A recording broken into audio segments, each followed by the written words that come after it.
period.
Well, I hope you all slept well because we are in for another good day here at the PMSL EMEA Qualifiers. My name is John Allen. With me is the illustrious Blank. We are going to be heading into the games lickety split. We saw 6 matches take place on day 1. Dagestan were able to come out on top.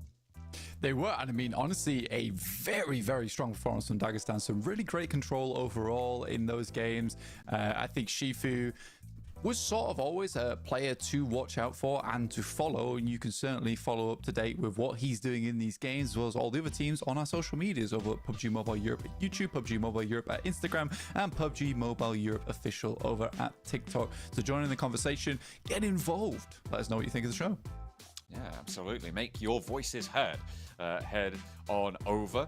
The teams going to be taking part in the games have already played one of our 4 days of games. Of course, there is only one group because we've got 16 teams here, 24 matches total. The head start for Team Spirit, 10 points, 88 Academy, 6 points. That's previous season performance results adding in to this season. We've got 6 matches for you today. This is the second of 4 match days. So we are not quite at halfway mark, but at the end of the day, we will be.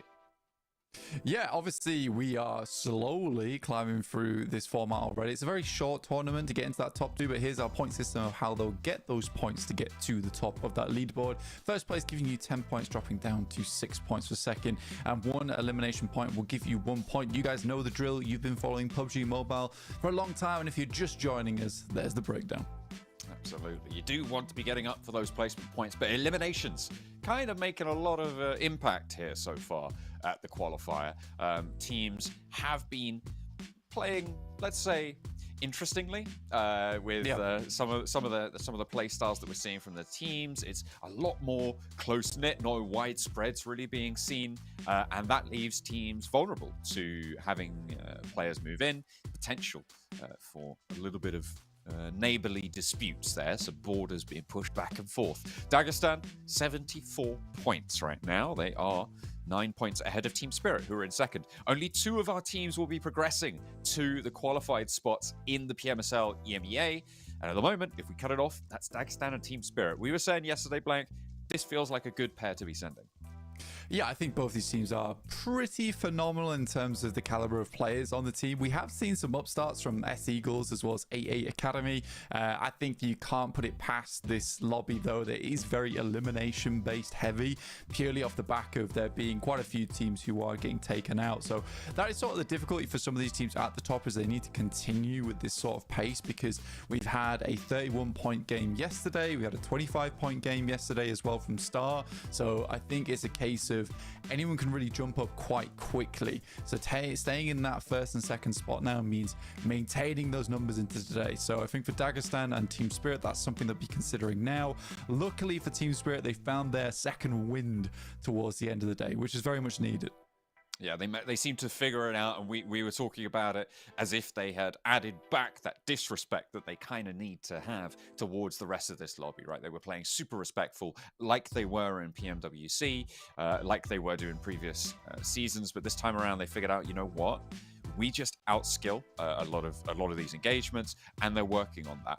There are still some cracks in the foundations there, but second place speaks for itself. Yeah, I think some of those cracks come through with the fact that, you know, Matic's just joined the team. He's got a very different playstyle from what we've seen from Team Spirit in the past, so sort of understandable. Here's our schedule that we'll be working our way through slowly but surely today. It's Erangel into Miramar, Sanhok to break things up in the middle, Erangel followed by Miramar into our final grassy map over on Erangel. I do like changing up the maps from map to map. You know, it's nice to have 3 Erangels in a row, but you know what's even better? Changing them up, keeping our teams on their toes over the course of the day, and we have to call back quite a bit of a way as well to remember where those previous maps happened, where those previous circles happened. And I mean, speaking of circles, it felt like yesterday was a real trial by fire for a lot of these teams, right? The circles were pretty mean. I think almost 80% of the circles went right to the coastline at about 40% water minimum. Yeah, it was pretty difficult to play for a lot of these squads, and I think there were some cruel circles to start things off, considering this is probably a lobby that's trying to work their way up into that professional play. It was a very difficult first day for them to play, and I think that it definitely brought out some of the more interesting characteristics of some of these teams with 17-15 play. A bit more of a grouped up play style, playing a bit more proactively. We had One For All who take some pretty strong spots, but that fell off quite quickly onto Miramar, where they had two in-parlor-ish finishes where they start, and they didn't really capitalize off the back of that. So again, I think that you mentioned this yesterday, John, is that day 2 is very much the adjustment day. Yeah, it's a question of what teams have gone and done overnight. What homework have they been able to fill in? Are they going to be endlessly searching their book bag, pretending like they've done it? Or are they going to be coming up, sat right at the front of the class, ready with it? You know, that 99% in red pen at the top, that's what they're looking for. Yeah, they want the teacher's pet accolade here, and I will not be giving that one out. I do not take sides most of the time. But yeah, so I think for some of these teams, there is a chance today to bring those numbers back up to the forefront and get towards the top side of the lobby. We've mentioned it before, we'll mention it again. It is only those top 2 teams that will be heading through to the PMSL EMEA, so not a lot of spots available here. S-Eagles had strong performances yesterday, followed up by some pretty sloppy mistakes here and there. It looked a lot better than it actually was, considering they had some huge clutch factor, but again, very hard to do much when you're just a single player. Heading into our first match of the day here on Erangel, join me and John as we journey into the distance of this grassy, hilly, beautiful map. Bring me that horizon. Let's head on over from Sosnovka up to Kameshki. Our journey begins as our teams drop out over towards the Sosnovka military base. The Eagles are going to land early here on the military base. Maybe they're going to have some trouble. Oh, no, wait. No, they normally break out to Primorsk. That makes sense. They're probably going for that long drop over towards Ferry Pier, grab some vehicles, rotate there. GETSO, they're going to sit down in the base as a whole. A lot of that northeast side was kind of precluded by the previous playing path that we had, so it'll be interesting to see how Yasnaya unfolds. Georgiapol as well could be an interesting one to see if teams break out wide. And the big question, right, where is that circle? Yeah, that's what we're waiting for here. GETSO dropping out over towards military base. Again, a quick secondary drop spot for them other than Ferry Pier, where they get a playing path like this. One For All usually takes up a lot of space on that side of the map towards Primorsk. They have so much to work with over towards the hills on that north side, even playing over towards Quarry later on during their looting period. So I think One For All is given quite a bit of opportunity here on our angle because of that, but we have a huge amount of teams that drop over towards that northeast. Very fair circle this time around. Super no chill. one's really too unhappy about this one. Everyone's going to be able to get in towards where they want to be, loot up, and then make their way on over. Slightly interesting to see where teams will designate themselves in this circle, just because it has been so fair. There should be quite a lot of movement, I imagine, as we lead up to stage 2.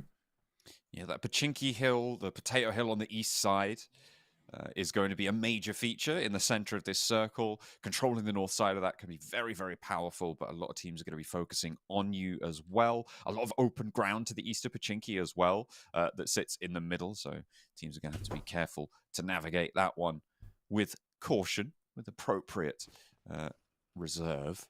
But so far, no hot drops.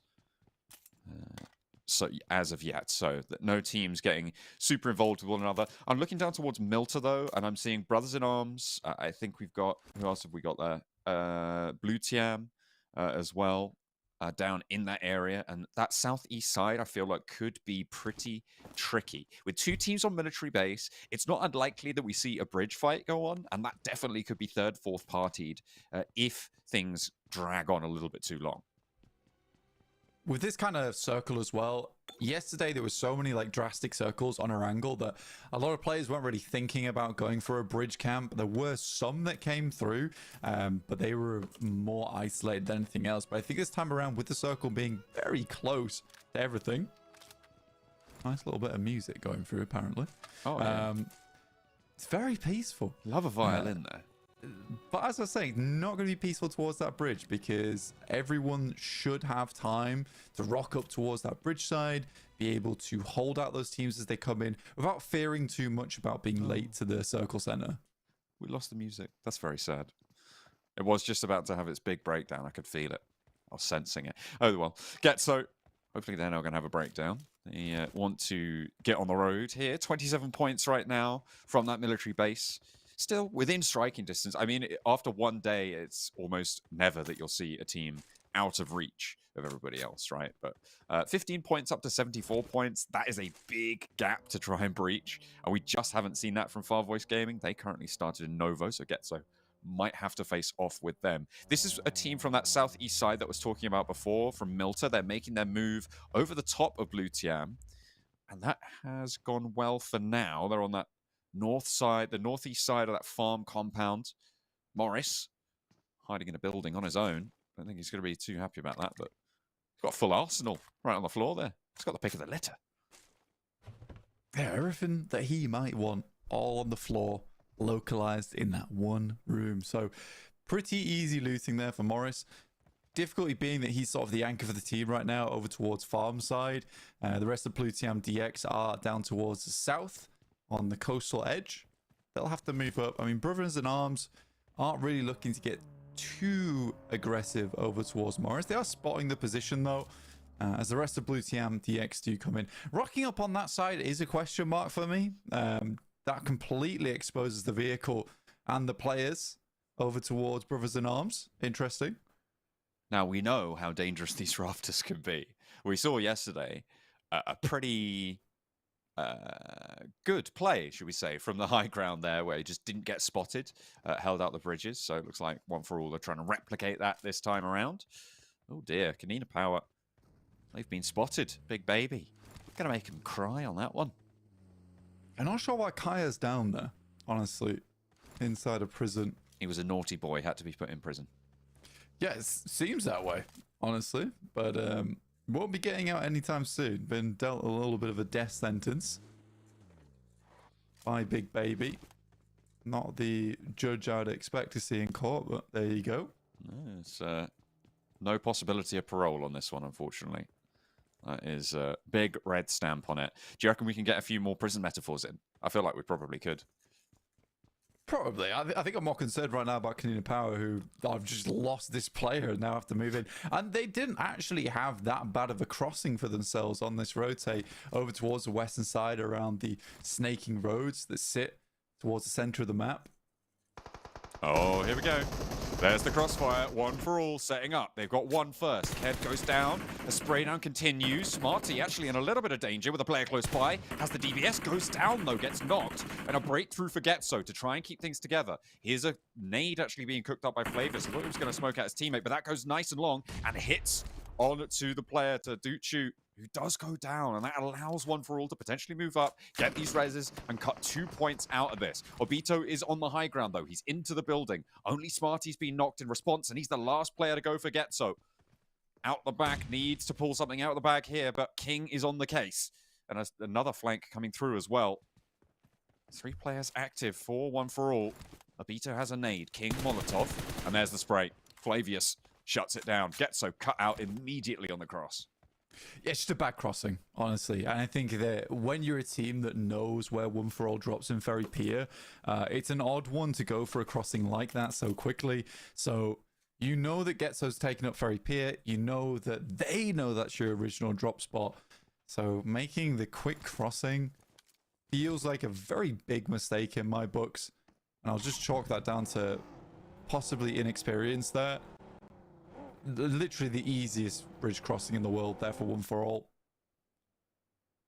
I think next game GETSO should realize that potentially waiting, and again this is some knowledge we can bring in for some of the games that we see towards the top side, which is a case of waiting for that next circle to come through. You want to wait as long as possible. Nice shot, by the way. As long as possible on that next circle to the point where it's in the blue before you make that crossing a lot of times to dissuade teams from remaining there much longer. Because if you get towards a stage 2, stage 3 and you're still holding the bridge in the blue, you're doing yourself more harm than good, in which case they're likely just leave at that point. Eagles moving over the top side of One for All right now. Very slowly. I don't know if they're just in one vehicle.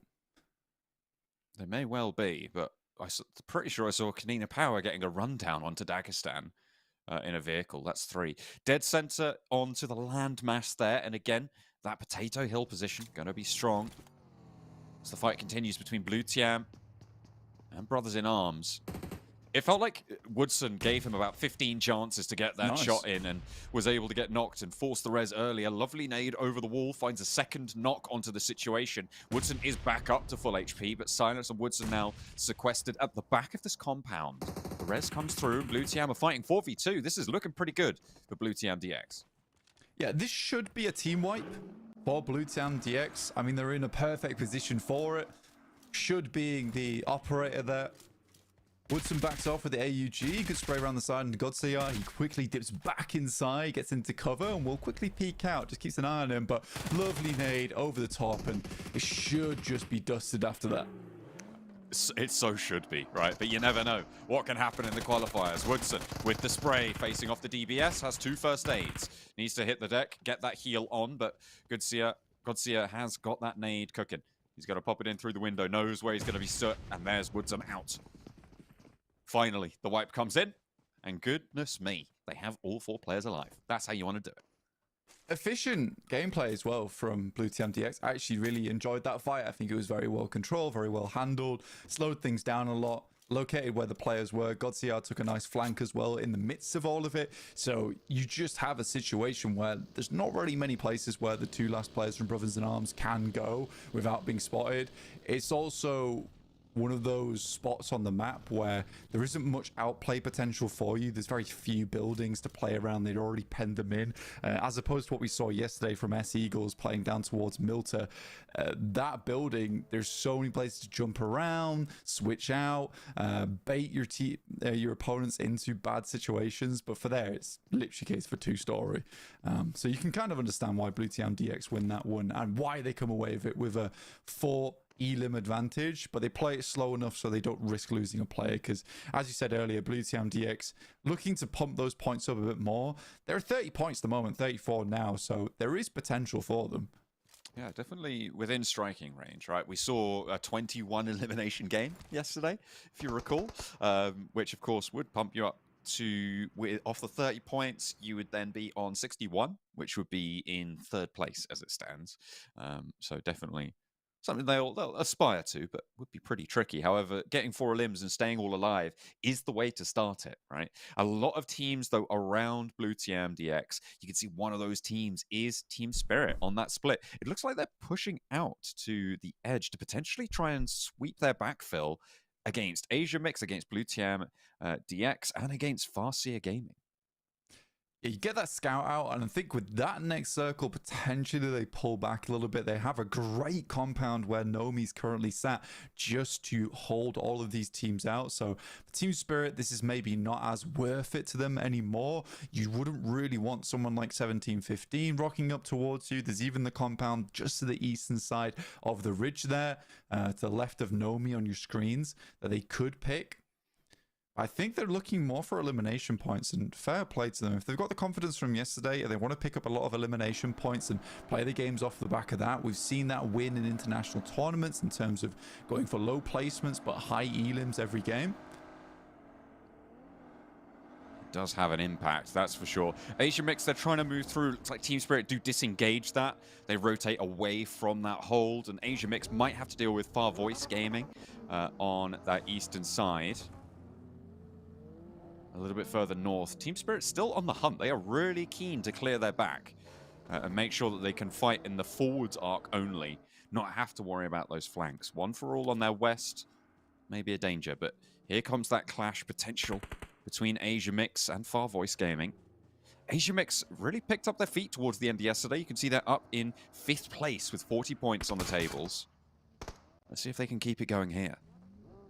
Yeah, it did feel like some of their games were slightly lucky in terms of being sort of the off angle versus teams that had fought their way into the circle a lot of times.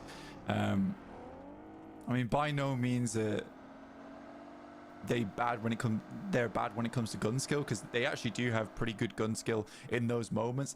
Outclassed by some teams in this lobby. You also understand why Team Spirit is being so overextending down towards that south side, just because of this circle. There's a lot of opportunities for very wide wraps on this one because it was such a central shift, so it's difficult to isolate some of those angles. So I sort of get why they held so close to the circle there and now are backing it up to that compound I was talking about earlier. 17-15, top of Potato Hill, not really holding any angles. They're playing very deathballly towards the top there. Seems to be how they like to do it. Oh, Morris gets... No, he doesn't get the bandage off. I don't think so. Taken too low in the zone. Stage 3, so this is Resable, but that's not going to happen. You got players bearing down upon you. 2 players descend, and neither of them going to go down either. A nice pick up on 2 points there to take Blue TIAM down to half. But FARVOICE Gaming have lost a player in the meantime. iNow's potentially going to bleed out. They need to get further forwards on this one. 2 players, the remnants of Blue TIAM. They want the rest of the fight. Luna's there. They might be able to catch him if he doesn't have the vehicle to get away with it. The smoke blooming. No nades in hand for Gyro. Nades at the top here, very easily nadeable position with them all ticking down on zone 4. There should be some fairly easy nades to hit. Some of them go a little bit too far, but the backstop is there. We'll take down 1. I don't think they have too many threats in the area now, so they can just pick each other up. But stage 4 is going to hurt. I don't actually think they can even res without player going down, so they're just going to have to sit them in the vehicle. In the meantime, Team Spirit takes 2 knocks from AsiaMix. Yeah, AsiaMix have been marauding the east side for a while. Matic does have an answer, though. A lovely spray now, maybe looking for even more. It is Nomi and Matic now in action, but Kitsune's down at a distance and effect has already been flushed away. He's spraying, he's suppressing his teammate, but he's low on ammo there. Doesn't have the most to be getting on with. So any spray you can get would be excellent. AsiaMix going to pick their teammate back up, Keme, into the fold. But here's a nade coming through. Nomi has moved on in. Maybe some retribution. That nade looks pretty good. Right on top, gets the re-knock and another one as well. Right onto Retro, it feels like he knows the nade. And he's going to launch it straight over the top. Retro eats another 3 knocks for Nomi. And all of a sudden, it's topsy-turvy. 2 versus 4 becomes 2 versus 1. On action and lost his way into the circle. Nowhere near to get these reses. Takes a heavy beating as well from Nomi on a really long-range spray. So practically 1v3 there from Nomi. We can tell why we call him one of the best players in Europe. He's so strong. In EMEA, sorry. Again, I think this is the same mistake we saw yesterday from the guys on Team Spirit, which is just playing weirdly in the open. Nice shot from Matic. 2 good sprays in a row there from him. But yeah, very much in the open, in odd areas. They had the compound to just sit around, and yet they play in awkward spots where they know teams are coming from. So I'm not sure what happened there with Team Spirit. In the meantime, Shockwave is getting obliterated. Oh, no. That's bad time. The door frame was already getting sprayed down. He stepped in, and there was a shotgun inside with his name on it, unfortunately. Dagestan on 3 players alive and 4 limbs, so going toe-to-toe right now with Team Spirit, the man advantage on the northwest side, complete opposite ends of this circle, and still 17-15 survive in their central position. Yeah, typically for a spot like Potato Hill, it's a case of needing to have basically 4 angles all held at the same time to ensure your safety, but so much respect given to that position from so many teams, not even bothering to try and rock up towards the east or western side. You really just have to back off, and right now there's not a huge amount of information gathering other than Bana from 17-15. There's still a lot of backstop potential from One For All as well. So for 17-15, somewhat worried for him. That hold off on the west will be tricky. Arabal dodges the damage on the nade. Big baby. They're able to completely take out GETSO from proceedings. But that nade finds its mark. Wait, no, hang on a minute. Was it a nade and a little crash out? Did he hop out the vehicle early there? Yeah, he hopped out way too early. He was coming in real hot into the stratosphere, started to burn up, jumped out of the vehicle, forgot his parachute, and it was all over after that. KONINA Power, 0, knocked. Big baby following up from their death sentence over towards prison, now looking to take the rest to the other team. It's a good peek with the shotgun with Arabal and a molly to finish things up. That's going to cause mayhem in the building. It's going to force them right into the corner, and a nade in is just going to keep that pressure on. There's the molly, taking the knock onto Badusi. And now it's just 0 for KONINA Power. DBS on the inside, 3 players close by, but it's not even going to matter because Arabal with the pump action to the gut. A flesh wound, but tears through him.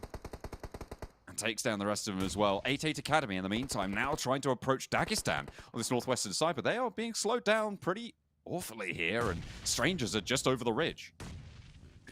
Yeah, 8 Academy going toe-to-toe with two separate teams, and Dagestan's caught right in the middle of a pretty sticky situation that I'm pretty sure they won't be able to unstick themselves from. Both teams gunning for this spot. This is over towards that northwest side, and Dagestan currently outside the circle, so they will have to move at some point, but I just don't think they're going to be able to pull themselves out of this problem. Okay. Academy disengage fully. They just run away. Bravely. Nice shot though from Matic actually again onto 1-for-all. I think for 8 Academy they play so passively in these matches, and they're so much more concerned with placement points than anything else. As soon as they start to hear that there was two teams potentially in this location, you forget the fact that you've completely pincered one team. You just work together with Strangers to take down Dagestan and go from there. I can understand trying to get the high ground over towards the eastern side and play down onto Strangers. That does make sense. But again, it has been some passive maneuvers. Depends how much utility 8 Academy actually had there. If they don't have a lot of nades remaining, likely want to save a lot of that for the end game, because this is going to be fairly open finish. Yeah, on the north side, that slow descent from Potato Hill towards apartments on that north edge can be really, really difficult to cross. So keeping those smokes available, that's what you want to see. And given that in general, the lobby doesn't carry too many smokes compared to other lobbies that we see on the international level, you can't really resupply either. You can't rely on other team smokes. Shifu with 3 of his own and 6 nades in hand, cooks one of them up, hits the base of the tree, doesn't quite connect there. I mean, they're still fighting back, though, which is the main thing. That nade's fairly close, but not quite close enough. Nades all just pouring through from Dagestan, creating themselves a tiny bit of space. Limbo Boom has a nice angle on the side, but huge amount of smokes makes life very difficult. A nade goes through over the top, takes down Shifu. Limbo Boom left on his lonesome. He's going to have to try and just live in towards the end of the game, but 8 Academy already took up that spot up the hill, and now Limbo Boom is pretty much done. Dagestan are down, but I feel like in this scenario, I'm looking at Team Spirit starting to light up this elimination feed blank, and it almost feels like they're more dangerous as a duo than they are as 4. They're playing a little bit unleashed right now on the south side. There is a disconnect, honestly, and we'll talk about it afterwards, because Ragnar currently getting burnt alive here underneath the grill of the Star. Bit of a white dwarf situation here. It starts to get white hot over towards 8-8 Academy. Tana, nade over the top. That's pretty good, actually. Nice airburst, just slightly late. Doesn't have any more in the pocket there. And now 8-8 Academy have got their one last player surviving for a moment longer. In the deck. Of course, this position is known because that nade did find the mark there. Rodri having to back off. Rodri Jr. Rodri was his father. Rodri Major, you mean? Sure. Senior? Major. Oh, okay. Oh, because like stars are like major and minor. Okay, yeah, that's right. Got it. That's right. And they're fighting against Star Esports. That's a pretty gnarly reference there. I like it. Team Spirit managed to remove 1-for-all, and again, I think it is. This is what I'm talking about. Is a slight disconnect between Effect and Kitsune, who are both quite tactical players compared to Nomi and Matic. I think it worked quite well before having Nomi on the team, with Naomi being more of that grenadier. Nomi was just that aggro fragger you had in the front lines, but now you've got a disconnect between 2 tactical players, Kitsune and Effect, as well as 2 very aggressive players in Nomi and Matic. And they have done a lot here already in this game. They have been opening up on this south side, something awful, but finally Nomi does hit the deck. Potential to get flushed here as the Eagles did manage to keep all 4 of their players alive, despite taking 2 knocks earlier on. And I think that might be it for Team Spirit. Finally will go down, but 7 eliminations found. A good start to their day. Eagles will continue as 17-15. Just try and survive in one location. This is their game plan, and it's okay. but it's not going to win you the tournament. It's not going to qualify.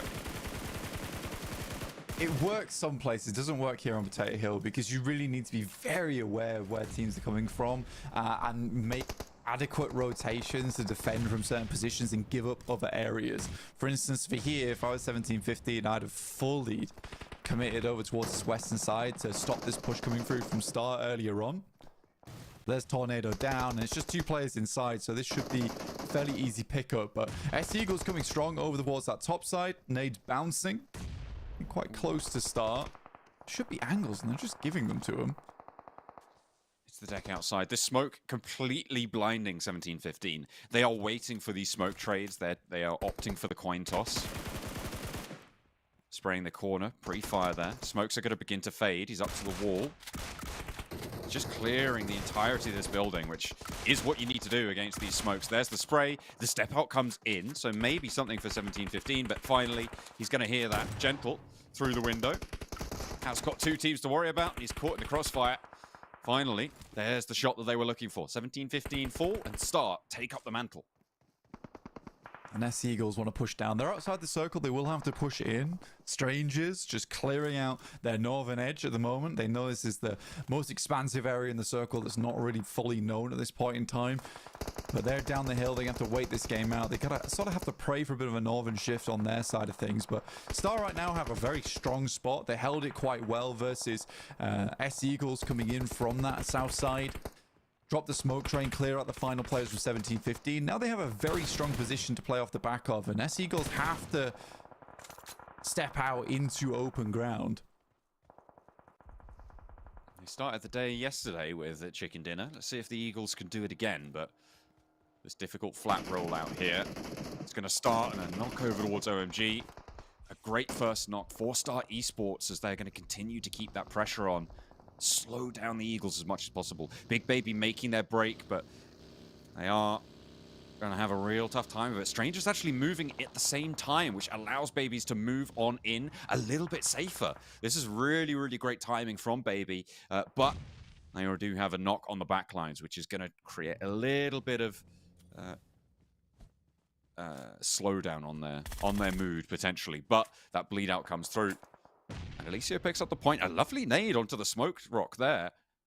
And Arabal goes down. Potential to res that pretty quickly, but Baban actually sitting, biding his time, allowing his teammate to crawl back to him instead.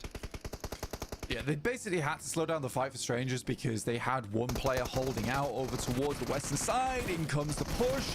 Over the top side, Lawrence tries to provide a little bit of covering fire to suppress the guys from Strangers trying to get through into their position. Brett in the back lines at the moment looks to send another strong grenade over the top, just close into the engagement, but more shots pouring through for SC Eagles as they third party this one and get a lot done off the back of it. Eagles completely ruining that fight there. It was looking great for Big Baby, but they were taken down in the end, and it is the Eagles to get the lion's share of the points there from the southeast side. Now, can they continue to take this fight with Star Esports? That is their main competition and has been for a while. They've put off taking this fight, but they're up to 10 eliminations already, Blank. Yeah, it's been a good game so far for S Eagles, but shots pouring through. Again, this is such a difficult area to play in. There is luckily a re-knock that comes off the back of that one. These nades are a little bit short, and Samatana does not have anything in terms of grenades to deal with unless he can pull out a very nice Molotov to disperse them out of these positions. Has the ghillie, so very invisible. Okay. Visible. It turns out. Can actually be seen. It was the king's new clothes. Or the emperor's new clothes, that was it. As he is going to get spotted. Called out like, no, we can see you. You are there. No, shoot him. Yeah, I sort of can understand it because they're all stood up so they see down into the grass. It's a great spot, though, honestly. Yeah. Very difficult to see that. But they managed it. They made it work. And the Eagles, they are down to 2, though. Default has a challenge against 2, and that's not going to go well. Shoom holding that ridge line, continuing to try and suppress the plateau. Good for 1. Isn't going to get traded off either. Now it's just Devil remaining for S Eagles squad. Against 2 players for Star Esports. Shoom can still challenge the ridge line. He knows he's there. Spray stepping up, peeking. ducking back in, and Devil doesn't know what to do. Very good. Shoom with the good timing there, and will roll down the hill closer towards the 2v2 with strangers. Yeah, that was a fantastic engagement that Shoom just took with S Eagles. He was the backstop. They did send Poker down towards the bottom of the hill to deal with strangers earlier on, and he's again holding this angle. So they were taking a fairly tough fight on both ends here.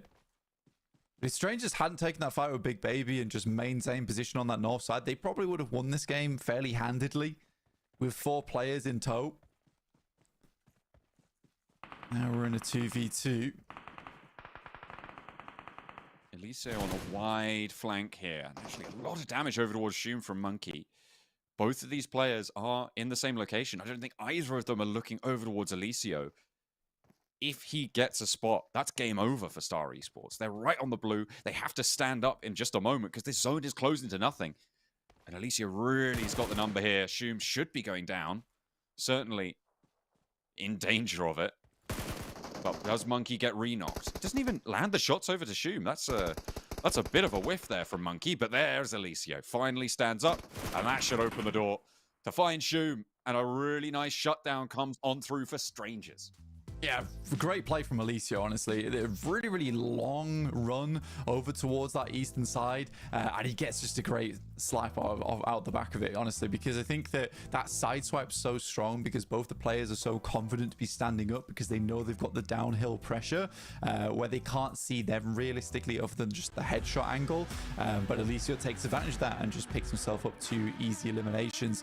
They were very, very slow on the uptake, and I think that was purely because they just assumed they were fighting with 2 players down the hill as opposed to 1 switching over the other side, which is why Strangers plays so passively there at the end game. But yeah, nice game for Strangers. Good clear out on that north side as well that eventually leads them to that chicken dinner, and they were able to live against S Eagles, and I think that was the massive thing. 18 points for Strangers, 17 for Eagles, 13 for Star. I could keep going on, but you can see them there on your screen.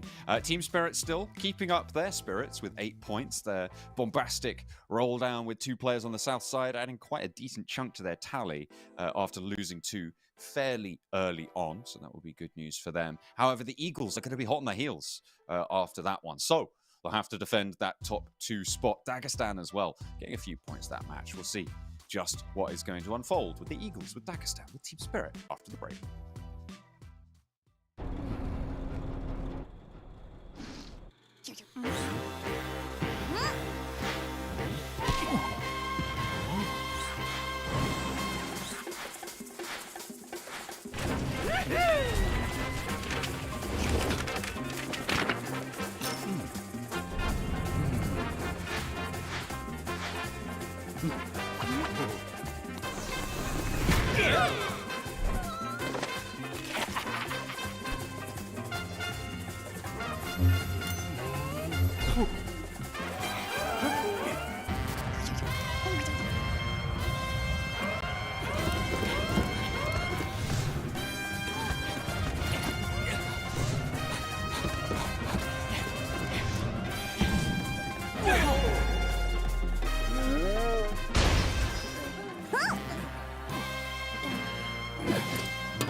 Real nice shutdown at the end of that last match, but we're getting underway with our next one very, very quickly now. Anyway, and we are going to be heading in for another round. I believe this one is going to be a Sanhok on the cards for us. Miramar. Ah, there we go. Ah, yeah. Second map, Miramar. We're over to the desert this time. John Allen and Blank bringing it at you for the PMSL EMEA qualifier. That we are. I mean, pretty excited to see what happens in this next game. Let's take a look at the overall, how things are shaping up here at the second game of the day. 78 points for Dagestan, 73 points Team Spirit, but S-Eagles are not far behind, close on the heels of Team Spirit right now with 71 points. They would win a tiebreaker with their 2 chicken dinners accrued, and Star Esports still holding on about 4th place right now, 52 points. I think they've had some strong games, very opportunistic team, and they certainly feel like a team that can do very well. Some new players that I haven't really seen too much of that have been quite impressive so far. Some teams down here in the doldrums from 9th down to 16th. A bit of a drop-off that you kind of see from 11th down to 14th. They're 19, 19, and 15 at the bottom of the tables. It is getting more and more far-fetched for FARVOICE and Co. to be able to ladder their way on up. Because at the end of the day, we're halfway through our tournament, and you can take a real benchmark of what you kind of expect towards the end of the tournament at that halfway mark. But we've got to get there first. We've only played 7 matches. We've got 5 more today. The first, as you so rightly pointed out, was Miramar. So that's going to be up next. Heading over to the desert, are we going to see teams start to have a little bit more influence, be a little bit bolder with their spreads? Yeah, I think it's a real weird one. It's hard to judge today just because we had 2 fairly southeastern circles over on the last 2 Miramars, which lead you to some pretty unfortunate areas of the map where it's so open. It's difficult to get a lot of those cross angles because you're essentially fighting on the edge a lot of the time. So it is difficult. And I think for teams today, hoping for maybe not such a southeastern shift where they get stuck around Los Leones and in towards those foothills that sit on the eastern side of the coast. I'm hoping that we see One for All move a little bit quicker. It feels like their rotates are fairly slow here on Miramar. Yeah, they're currently at what, like 5% full cowling. They need to up those numbers. Those are rookie numbers. They have more pace in them. We've seen it. We just want to see it a little bit more this time around. I'm interested to see if Team Spirit are going to let this one slip away from them again. And I think it's what I said at the start of the tournament, right? This is the time for them to prove that they are still a as big of a threat as we would consider them, right? Certainly in my eyes, anyway. I think you may have you might disagree a little bit, but I think for me, I've been supporting this roster. I've been a long time fan of Kitsune's as well. Like, there's a lot of story in this team, right? But is this where the story ends? If they don't qualify here, I feel like something's really, really got to change, or we'll see maybe more than some of the gladiators looking to retire after this, because it would be a massive blow to not be able to qualify for the fall season. Still a lot of games to play and a lot of opportunities to prove yourself, though. Let's head to the desert. Yeah, I don't think that was that bad of a game from Team Spirit on that last match. Honestly, I think 8 eliminations is pretty good. And that'll do 8 points total is pretty good, and that'll do the trick, especially in a position where they get caught out off guard with just 2 players left alive. Do you think they're a strong team? Again, I think it's difficult for a team like them to be playing in a lobby like this. No disrespect to some of the teams in here. I do think that we are seeing more mistakes than we would see at an international level. And I think if you're fans of PUBG Mobile, you definitely agree with me, just because this is a qualifier, right? This is where some of our teams who are maybe a bit newer to the scene are trying to get a foothold towards, PMSLs, some more of the highbrow tournaments. So I think that's fair enough to say. I think for Team Spirit, it's difficult to play in a lobby like this because it's hard to read opponents who aren't playing how you would expect them to after coming off the back of playing against some of the best teams in the world. That is true. I mean, yeah, when you're playing the chaos game, as it were, with these teams that sit around you, pulling off some unorthodox decisions, yeah, you're right. I mean, that really can test you, but you do still need to pass that test, right? If you want that chance at fall, at those PMGC points as well. And now we got a little bit of a hot drop on Miramar, of all places. Star Esports, they've got a fight on their hands. It's FARVOICE Gaming, though, who are their opponents. And as it goes, this is probably one of the teams that you do want to be facing on a hot drop if you have to. Yeah, FARVOICE really haven't had the... Wow, nice shot.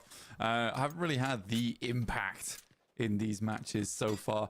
And that last game, I didn't say it because it felt... wasn't the right time, but they did feel a little bit lost, in my personal opinion. They weren't exactly finding the right rotate. They weren't sure where to go next. So I think that there's opportunity for them to improve right now. Star Esports already starting things off strong. High Nows will find default though. Again, limited loot. Oh dear. There is an answer. FARVOICE do have backup coming in the form of Luna. They found a knock as well. Shum looking to suppress the angle, jumps across, gets caught a little bit in the crossfire. Has an SKS and a Winchester. Still steps out and gets punished. I mean, I'm not too sure about that one. Star Esports felt like they had this one in the bag. All of a sudden, to the wind. Yeah, it has gone fairly wrong for Star Esports so far. Poker last left alive trying to get this back under control, but highly doubtful. In comes the viewer. It's probably going to be a rock up here and likely to lose the engagement. Yep, nice from Luna there. Gets right behind them. The QBZ will take him down. Ooh, Brothers in Arms are close by. It could potentially third party, but it looks like they're too slow off the blocks and won't be able to get involved in time. So FARVOICE Gaming lose a player but pick up 4 points. Nice result, but losing a player this early on Miramar, especially when the circle's up to your area, you need to be able to hold out a lot of this area if you want to be able to get deep into these matches. And with only 3 players, that's going to severely limit their ability to do so. Yeah, very tough to work with now, and I think that especially on Miramar, losing players early is never a good thing. It's sort of telling of how the game's going to go for you at that point, and a lot of teams will go into this more survival mode as soon as they lose one player and just try and get towards that end game, which is very doable if you stay out of the way here on Miramar. You are sacrificing the chance at more eliminations, but like I said, for Team Spirit, an 8-point game is not bad as long as you're able to do that regularly.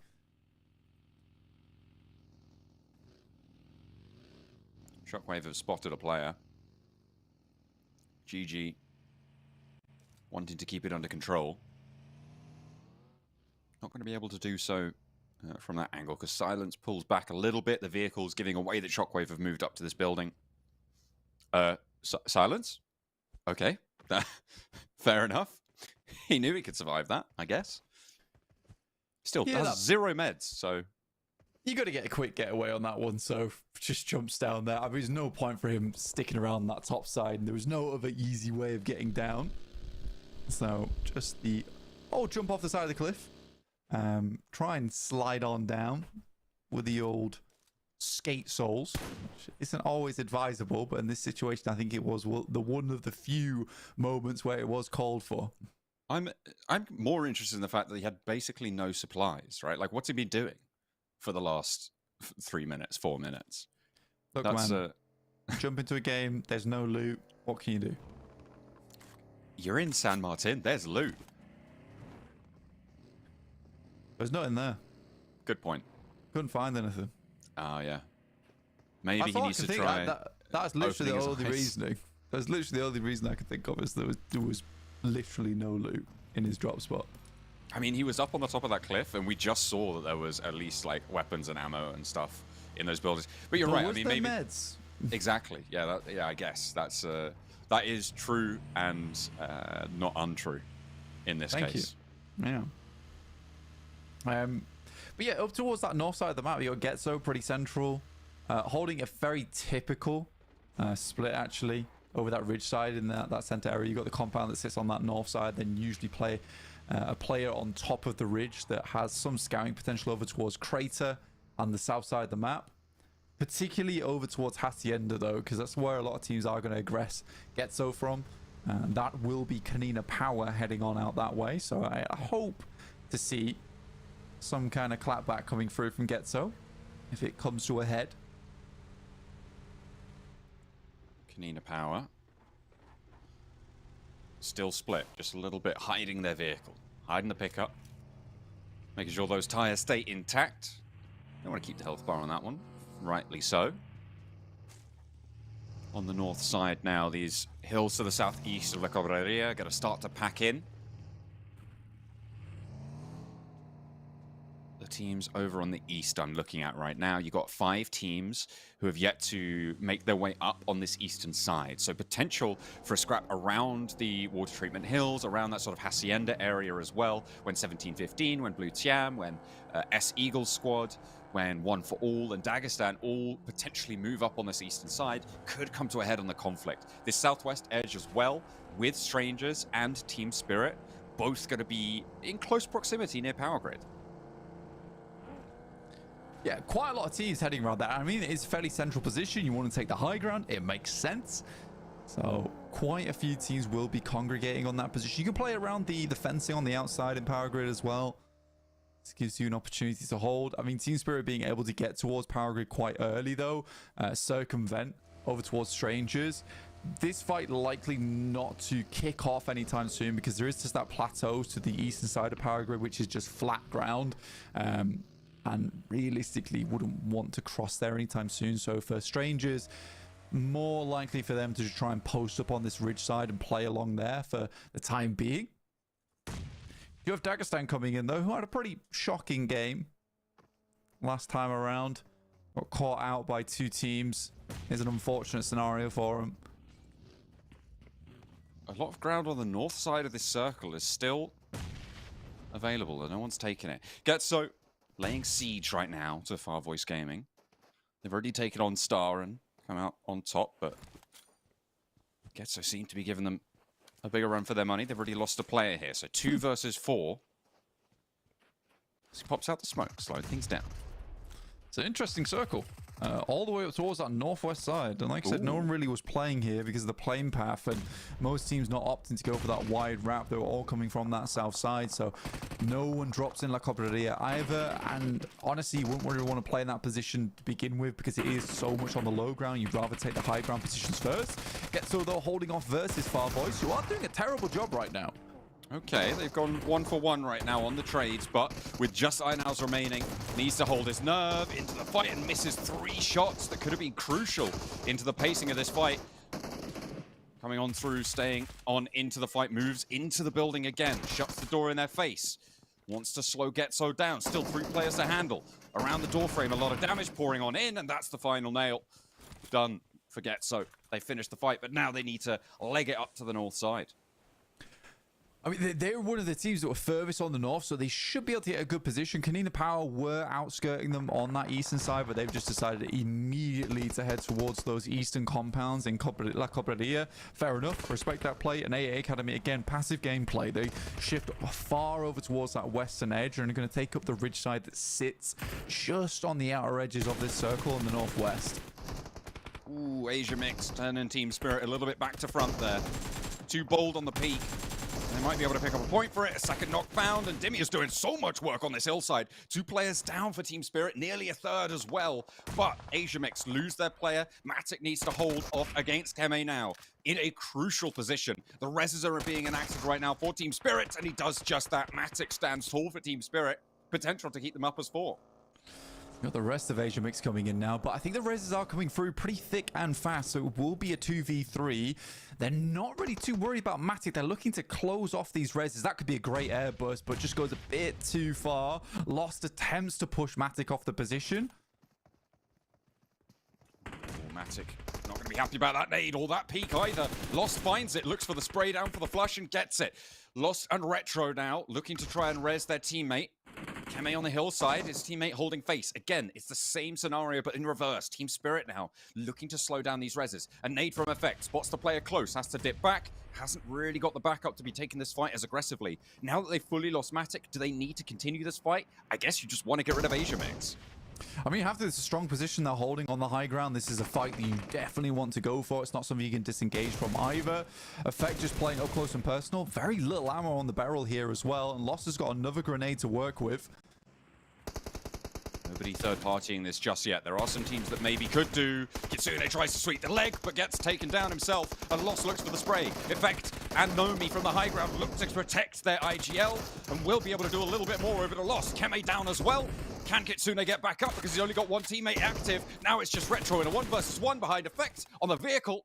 Low HP there. That is so low, and through the window, nails the shot. It's Asia Mix again to take down Team Spirit. Yeah, what a fight there, honestly. I think for Matic, it's the case he holds that fight together a long time there for the Team Spirit. Difficult engagement. And pretty well played from Asia Mix. They've really just overwhelmed Team Spirit. I don't think they expected the speed at which they were going to push them. But a good fight. Very close. You expect more in those scenarios. I mean, they got... The big mistake for Team Spirit, I think, was getting too bold trying to peek towards Dimmy, right? He was sat there over the ridgeline, and there was backstops, and Team Spirit just disregarded that and pushed right over, clear as day. They're silhouetted right on that ridgeline with nothing you can do. They didn't have smoke cover, they didn't have anything going out, no suppression, no off angles for themselves. So a little bit of a misstep there. I think they're just very low on utility. I think that really what kills them is the fact that Lost has so many nades in his backpack compared to them. I think the effect was running of 1 and it had to be very efficient. By the time you thought about throwing it out, there was already players pushing over the ridge side. Yeah, a very close fight. Could have gone either way. But again, Asia makes just a lot of aggression. I mean, they completely forsake the backstop to go for the backstab. In the meantime, a lot of their players could have gone down off the back of that, but yeah, I just don't think Team Spirit expected that one either. Some very interesting plays coming out from Asia Mix. They really are giving this lobby a run for their money. Zadira for Dagestan looks to try and solidify their lead now. They are flagging a little bit on the southwest side to try and push it into the south of La Cobraria, where the circle has centered up on this urban environment now. Zadira nails the spray, but doesn't quite connect enough for those rounds, and Alicio sits him back down. The off angle comes through from Magnum, but again, just not going to have the effect that it wants to. And Dagestan are losing players left and right. Stranger starting to turn things around now. Yeah, it's just so brawly in this lobby. It's just essentially running at teams at the moment where utility becomes a little bit less of a factor because they're right up in your face quite a lot. And I think this comes from players who are very used to playing in lobbies with this is just the optimal gameplay, which is just get up close and personal a lot of times. Great shots here coming through from Limbo Boom. Takes down 2. But he's only got himself to play with, and Limbo Boom cannot see the forest for the trees. The vehicle obscures his vision, and out the passenger side, they drop it on out and take down the elimination. Dagestan down, so top 2 are out, and Eagles remain. They are in La Cobraria in a central position, holding down one of the buildings there, the southeast sector of La Cob. Yeah, they will have to push forward eventually if the circle doesn't shift down towards that southeast side, but not a bad spot to be playing in. They have the building. A lot of teams refusing to head towards that very open sector of La Cobraria on that northern side. Most looking to play around on those outer edges where it gives them a little bit of that high ground advantage. One for all, kind of checked out of this fight at the moment. Over towards that eastern side. 17-15, they try to pull off the old classic go center, don't make noise strat. Doesn't work out this time. They lose at least 1. I think it was just Phantom who did go down there. But I guess, to be fair, they have made it into a building, which means that we're likely going to see them in top 5. Yeah, it's typically how it goes. I don't think that's the greatest of spots, though, for 17-15. No. Pretty easy to spot players, but again, it's just they like to take these positions that no one really wants to play. But you're usually forced into playing later on, but they'll just take them early. And I can respect that because it does catch a lot of teams off guard where it's a case of they would have liked that much earlier, but they don't go for it. In comes Blue TIAM DX. You want to take control of the outer edges of the wall, but again, 17-15, they're already here.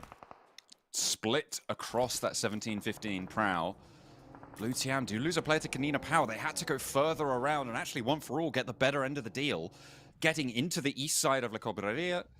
They will have some buildings to play around. Potential for them to stretch out towards that east side as well. But S-Eagles squad right now, with this high up perch, they have so much oversight onto this one-for-all compound.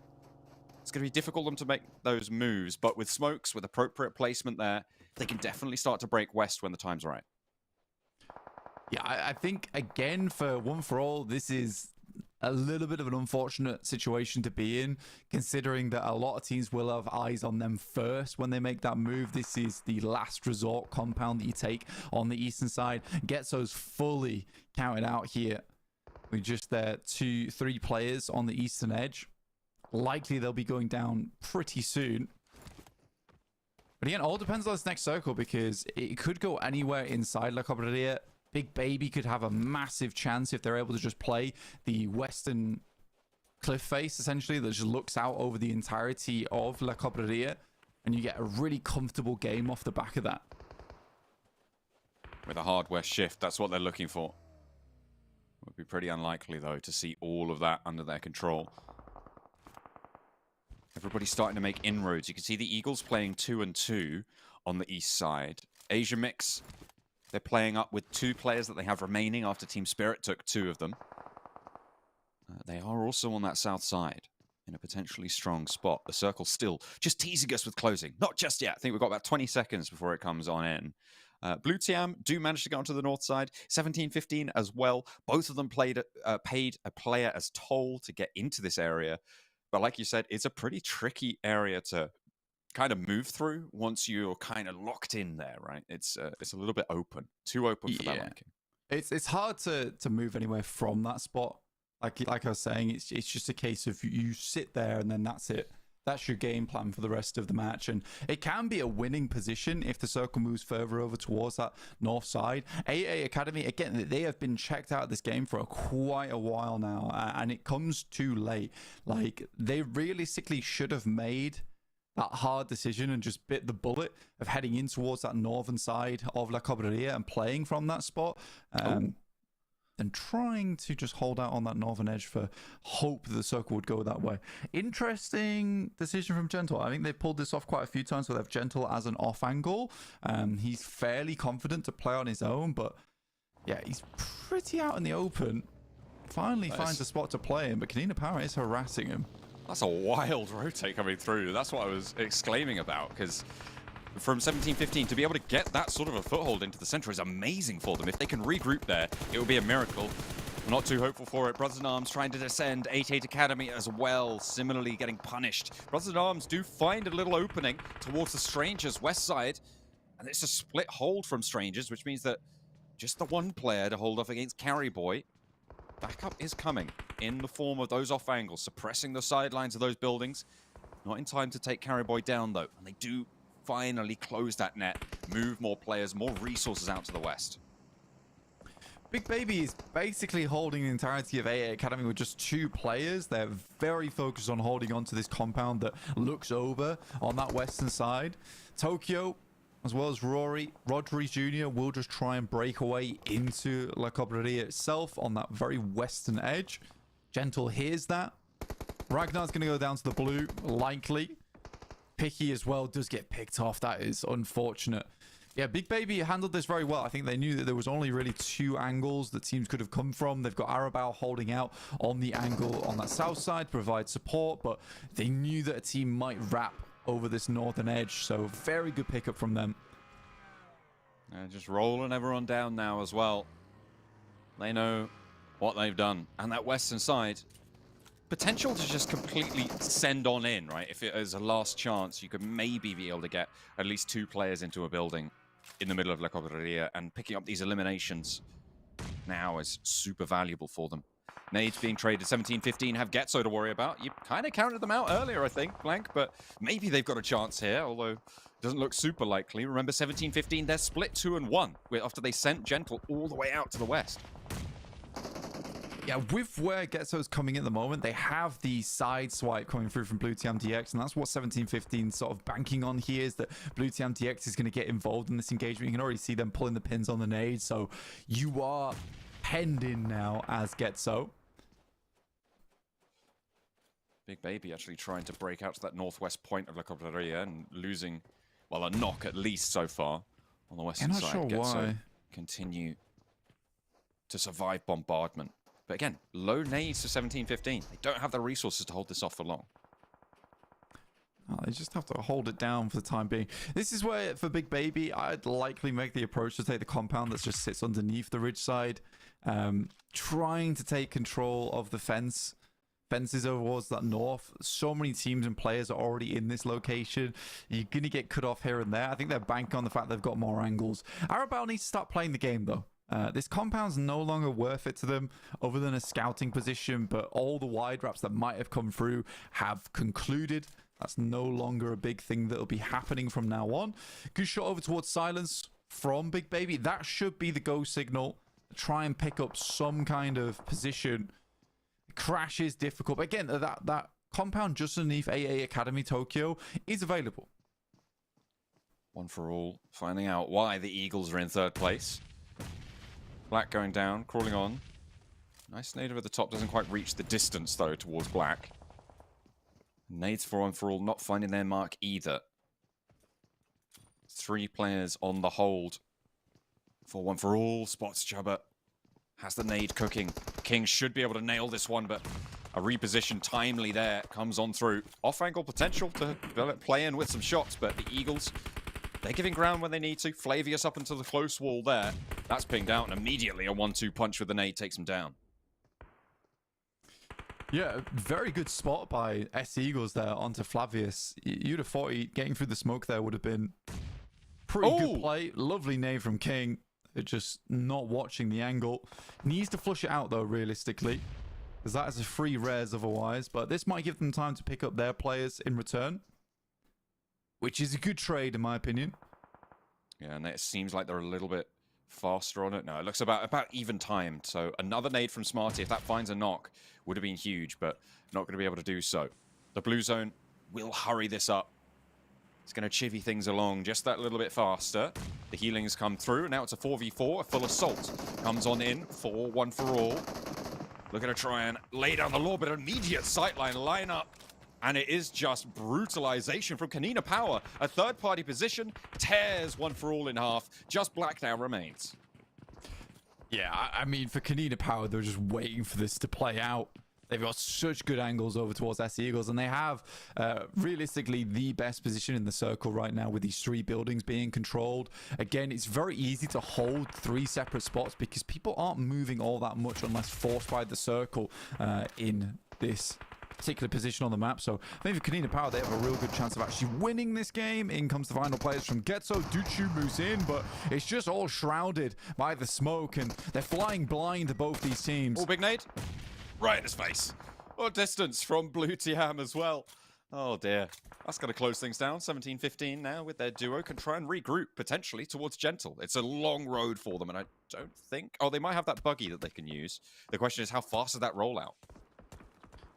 Yeah, it's a tough decision to be made here, and I think Gentle has lived long enough now and is safe enough. Yeah, his position is known, but likely teams think he's just a solo if you are KONINA Power.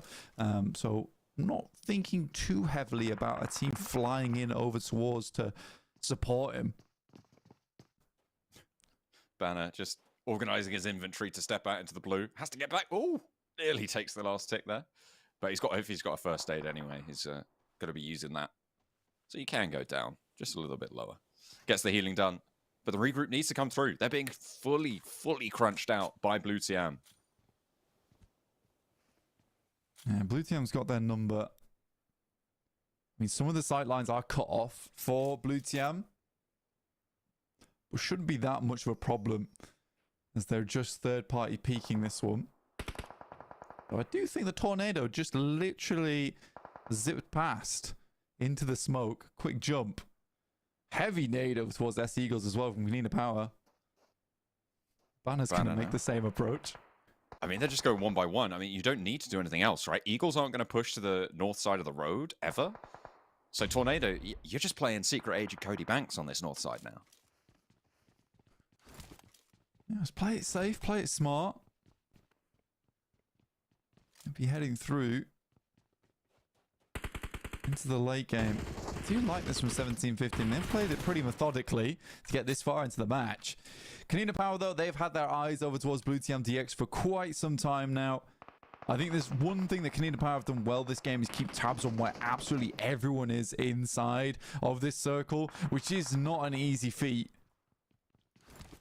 I'm interested that Brothers in Arms have actually been able to work this western side effectively. They were outside of all of the teams in La Cobreria, and they've managed to get in and get a lot done as well. Just 2 players remaining, though, on the south side. They're the team that's slowing up Big Baby. Gentle now starting to feel a little bit of heat from the south side. Lawrence is getting close by. Woodson from Brothers in Arms as well, launching these nades towards him. I think if Big Baby understood that it was just 2 players in Brothers in Arms, they would have likely crashed this position a long time ago. There's a shot from KONINA Power over towards Blue Team TX, and Circle centers right up on top of them. Now it's really a question of whether S Eagles can actually assault onto KONINA Power or not. If they can, potentially a win for them, but you know, a lot of the money right now is on KONINA Power. They haven't picked up a huge amount of eliminations, but that's likely going to change in the last few minutes of the game. Still have 23 players in this one at zone 8, which is impressive.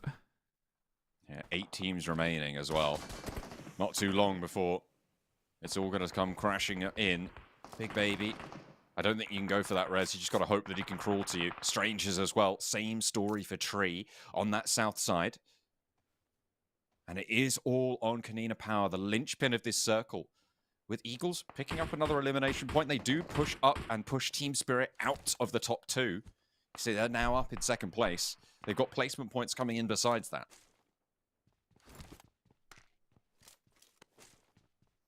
I think the real question is who's getting the podium finish, right? And for a lot of these teams, they're not in comfortable spots. I think that the top 2 very much confidently sitting with S Eagles and KONINA Power. That 3rd place is the real weird one.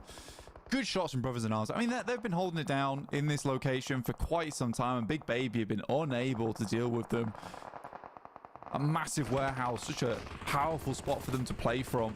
Ooh, Blue TIAM just went down.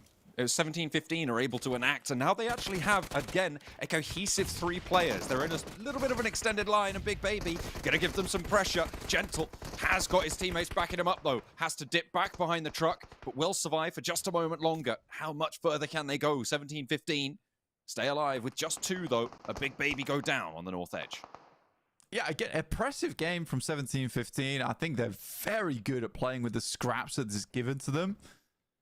We're in the last circle now, and although this is an uncomfortable spot to play in, it does have some of the strongest hard cover. But as soon as they have to walk up over towards this roadside, it's a case of getting their bellies down. And can they find the opportunity to move? I think they'll have to wait for S Eagles to aggress onto KONINA Power and then make that run then. Teams are starting to drop like flies now. We've got 5 teams remaining. 14 players alive in the lobby. 17-15 want to cross, but Tornado's down. Will get flushed very quickly. It's all up to Gentle now. He's the archetypal survivor for this team on this match. How much further can he go? He breaks to the right of that crate. Eagles are trying to push across as well. KONINA Power, they're still on 4. Brothers in Arms holding Gentle out, but a nade to find Woodson. They're going to need to pick that one back up to move on forwards. I don't think they have time to do it, though. The blue zone is going to push him in, force this fight. Gentle might just be able to pick up another point, ladder up into 3rd place. KONINA Power trying to face off against Eagles. Islam does find 17-15 on the side swipe. They've had a good eye towards this game, and now where it should be just in that 2v2. As we head down to our last 2 teams as 4. This could be a cheeky nade if you can get it through the window there. Oh, it's good. Underneath Parks, but goes long. Far too long on the cook there from KONINA Power. Spooked by the nade coming his way. Yeah, it does get some damage done and forces him to waste a grenade, which is the big thing. As long as you can influence their utility count, that's a big deal. And you look at Zero here, he's got none left. They got into this position very early, so they haven't been able to resupply. No teams near them to pick off the loot crates. Oh dear, has to vault over. That's going to be dangerous. Will go down for it. 2 players down for KONINA Power, and it is a 1 versus 2 now, and it's just the Eagles rolling it down. KONINA Power, they cannot hold off, and the eagle-eyed Eagles are able to launch up into 1st place. Yeah, and I think for KONINA Power, they didn't pick up enough elimination points for that place to be worth it at all. I think that they played very passively, and from that spot, you need to be taking yourself for 1st place. The chicken dinner from that position was very much an opportunity. the utility did not find enough, and I think they should have just sent a barrage across towards SC Eagles as soon as that last circle started to push in, just to deny them a lot of that pressure. But the nades came out quite early on in that engagement, as opposed to the point where SC Eagles had to move, because KONINA Power did have the inside track there. Kaya also kind of going his Rambo life there, where he moved forward with the pump shotgun and tried to take the fight with them in the smoke. That seemed questionable at best. But yeah, SC Eagles managed to get themselves 12 elimination points from that spot, 22 points total. So very nice game from them. Another chicken dinner that pushes Team Spirit out of the top 2. Dagestan will hold on to that second place for just a little bit longer as well, but a nice accelerating game from the Eagles. I think that's their 3rd chicken dinner so far. Yeah. We'll have to wait and see if they've got more left in the tank. Are they going to be able to keep spotting those things out that seem to be beyond us? But we'll be going to a short break and we'll be back with more PUBG Mobile.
S Eagles gang do it again, and they are going to be able to take another chicken dinner and propel themselves up into what I imagine is a cool first place, which would be great to see them at the top there. My name is John Allen. With me is Blank, and we witnessed a pretty crazy finish on that Miramar, the northern shift, and nobody really taking any areas around La Cooperaria, and then some mad dashes, right, to get into this one pretty late. So it was a really exciting final circle. Go back and watch it if you missed it, but let's take a look at those overalls. 93 on 8 matches for S Eagles squad.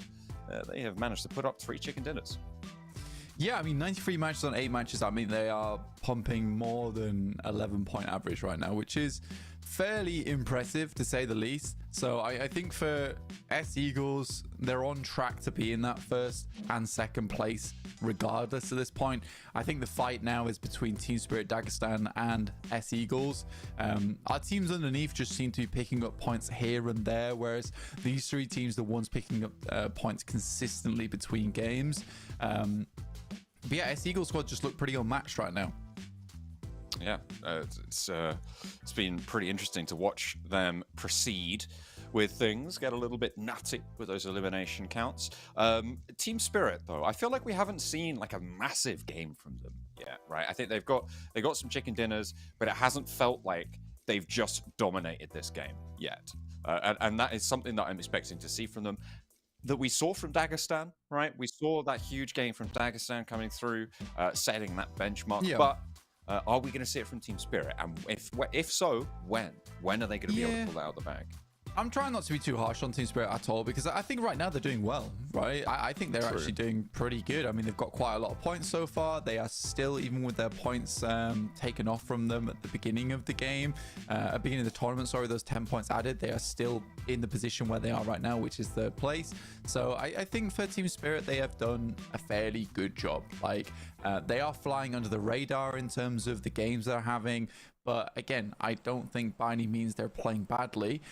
This is their particular problem, though, which is Sanhok, right? Sanhok being one of their better maps overall. But the fact of the matter is that they got hot dropped in boot camp, which didn't allow them to play their game, their play style, on a map where they usually pick up a lot of points. Is it going to be another boot camp beatdown for Team Spirit, or are they going to emerge from this one? It looks like they're going there, and it looks like they still have a hot drop going on. So it's their time to shine. Drop on those weapons. Get something early. Try and play together. I mean, this is really interesting. I'm wondering, if you're a team like Blue TIAM, do you just drop on the compound there and then immediately go to boot camp to try and third party this? Because it could be potentially very profitable, but it looks like everyone's giving this just a very wide berth. Yeah, Blue TIAM is going to go far on this one. It is Asia Mix and Team Spirit that will be inside of boot camp. Same hot drop from yesterday. Nomi's slightly isolated from the rest of the team, but they have the high ground. They're quickly getting looted up. QBZ, double QBZs in fact, and an AKM for Nomi. iNows will just be stabbing everyone, apparently, from A8 Academy. God, it's like we're in London already. Goodness me. He's over on the northwest side there. That's over on the mountaintop on the northwest island. That scrap is continuing to fulminate into a full-fledged, all-out war over on that side. One nade for Nomi, hoping for a strong one. To be fair, Dimmy is in a very nadeable position, but they would have to peek the stairs to make it happen. And they are holding them fairly effectively. Right now, the Team Spirit pretty much have the pick of the litter in terms of loot. Like, no one can really see them on this top side, so they can get as much gear as they would like. You can potentially jump out the window, pick up the loot that's sat on top of the buildings.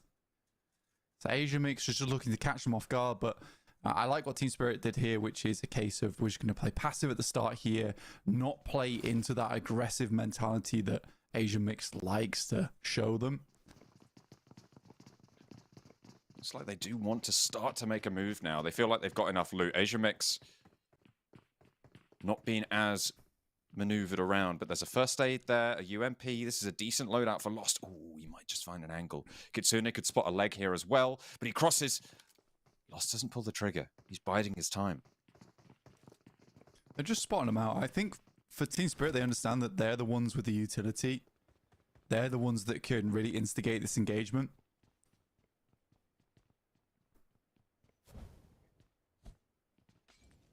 Not really finding too much. Asia Mix are being very, very quiet now, though. They are waiting. They're playing that snake game. Team Spirit, they're running around, they're shuffling, they're making those steps. As soon as one of these Asia Mix players makes a peep, you can bet that the rest of them are going to get descended on. Matic, he wants something. He wants the go sign. Looking pretty sleek in the catsuit. Yeah.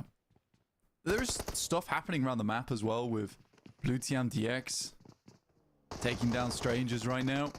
Gyro's down. It's just Alicio up against Morris right now in this 1v1 currently.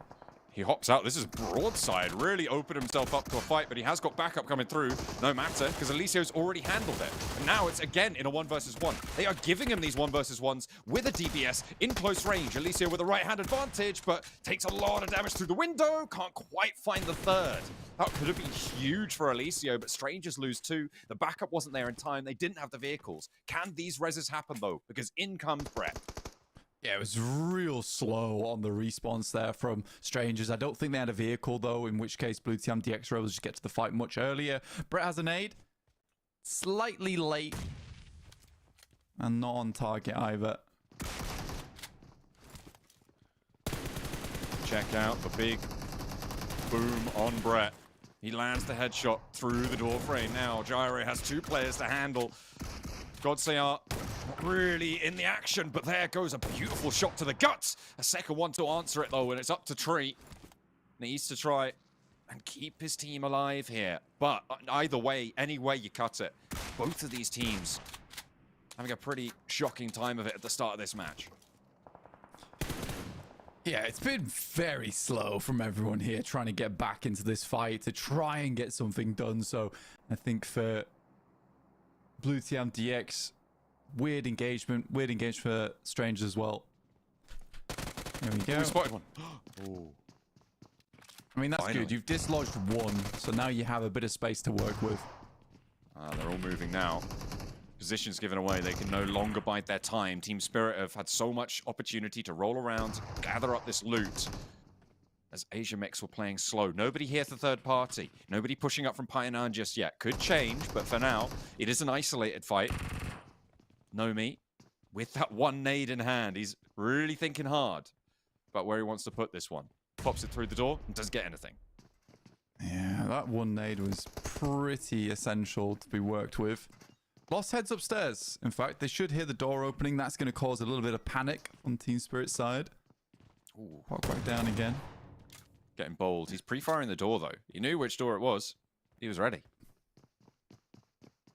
It's such a weird engagement. And you can kind of understand why it's such a weird engagement as well, because I think Team Spirit understands that this is their one of their strongest maps. They don't want to lose out on the points that could be given to them, especially with them being quite central in the circle off the back of a team just forcing this fight at the beginning every time.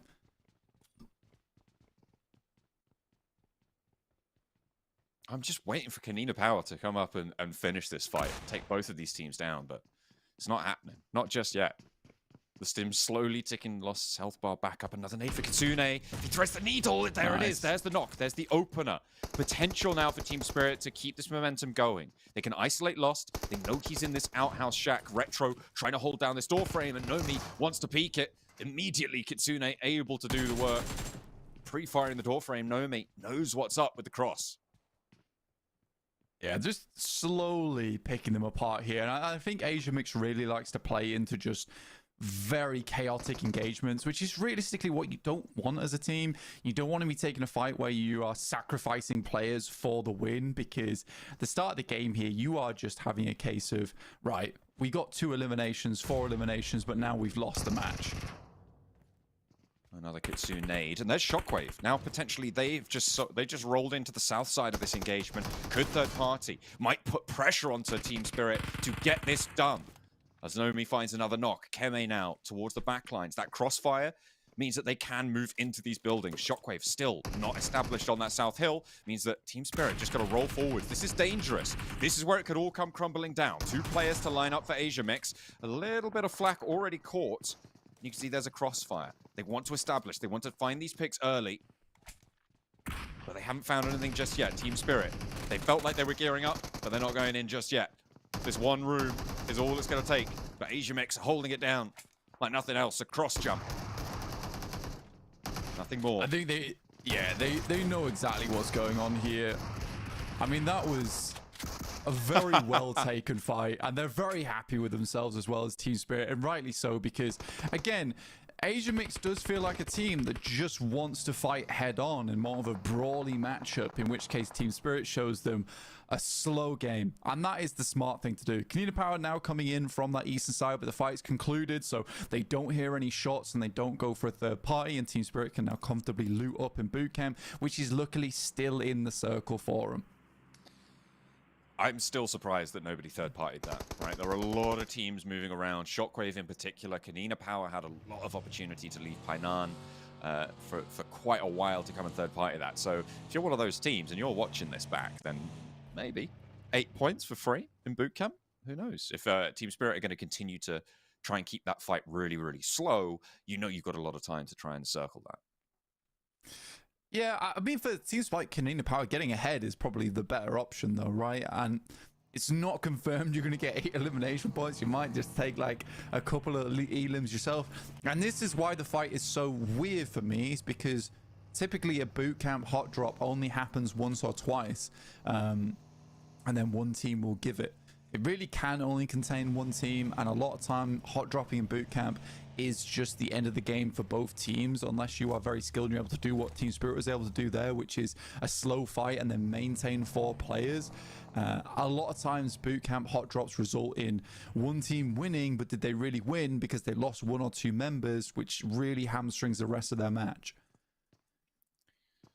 They will parade on proudly, though, from boot camp on the south side. The circle went northwest and then went back to the mainland a little bit, but it's not confirmed just yet. A lot of ground that it could shift out to the west on for the time being, but a lot of teams committing to that mainland east island. Over in one of the strongest compounds in this circle right now, getting scrapped over by Dagestan and Strangers, who sit atop the hill. Strangers only on 2, Dagestan on 4 players, so should be fairly easy to take that one from them. Meanwhile, over on Northwest Island, FARVOICE Gaming, who were able to take 4 eliminations earlier on, Blank, now locking horns with Star Esports again. Yeah, FARVOICE has a bit of a weird game, honestly. Really kind of shifted in terms of their power, their potential in these matches. Again, they're in the blue. Feels a bit odd. They can still move out, but this is not the fight you'd really want to be taking at this point in the game. So much space available on the western side of the map, though. All those compounds around Hattin on that south side available to be played. There is a crossing that could be made. Potentially the call here for the guys on Team Spirit to go for, because so much is already taken care of here. Likely they're going to have to go for that. If they want to go for this wide wrap on the eastern side, going to be slightly difficult. They can wrap around Paris Resort, which is going to limit a lot of those sight lines available from teams currently in the circle. Yeah, a tough one. Same goes for Shockwave and KONINA Power. Although in the circle, they need to go further. Team Spirit, remember, they've been locked in a fight for a long, long time. And whilst they did have a little bit more leeway to go and get loot, they're not going to have as much as they would like at this stage, right? They are going to have to spend a little bit of time there before they get on the bike and figure out where they want to go. FARVOICE, they take a knock, but it's zone 3 for a little bit longer, which means they can get that res, get a bandage off, and then a first aid, as long as those meds are available. Brothers in Arms taking shots, but that res can come through. Big Baby out on the east side. Dagestan in now full control of what I think is the strongest compound in this circle. Very, very central. A lot of oversight over the surrounding area. The difficulty, of course, is when you have to leave it, as it is with all sort of stronghold positions in PUBG Mobile. Yeah, again, it's a hard spot to play because you can get pushed upon quite easily a lot of times.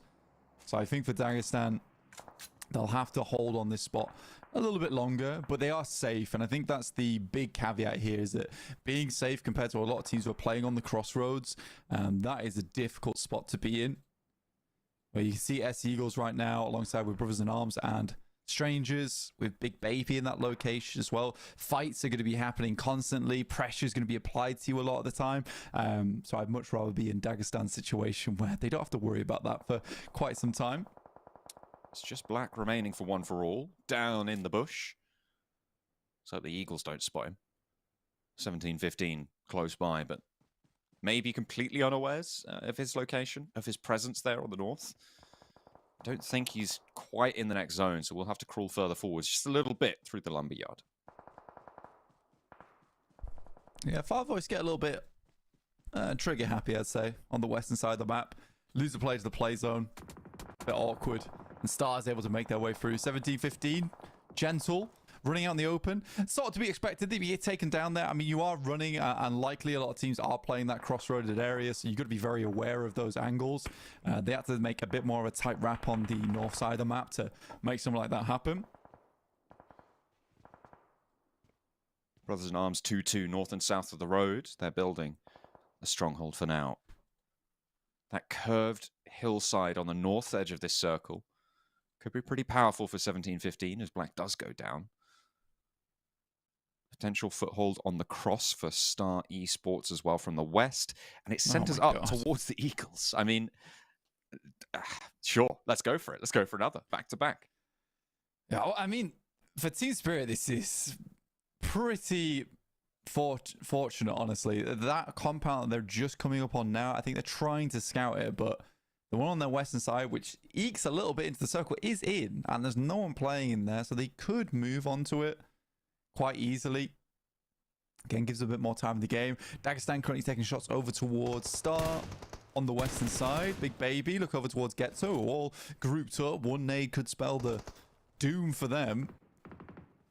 Nade in. If it lands through the window, needs to find a little bit more than that. Doesn't quite connect. Big Baby playing as 3, but with the zone under control, the run out for GETSO needs to come through. Team Spirit waiting in the wings to try and curtail that too. Looks like not glad. Very wary of this position, and rightly so.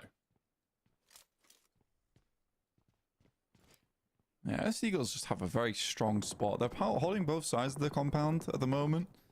Not always easy to do that. Likely late game, they're going to have to give up at least one side of these shacks to be able to get in. FARVOICE have given up somewhat on the western side. I think their crossing is going to be very difficult, so they send into the water in the vehicle, and Shum just misses it.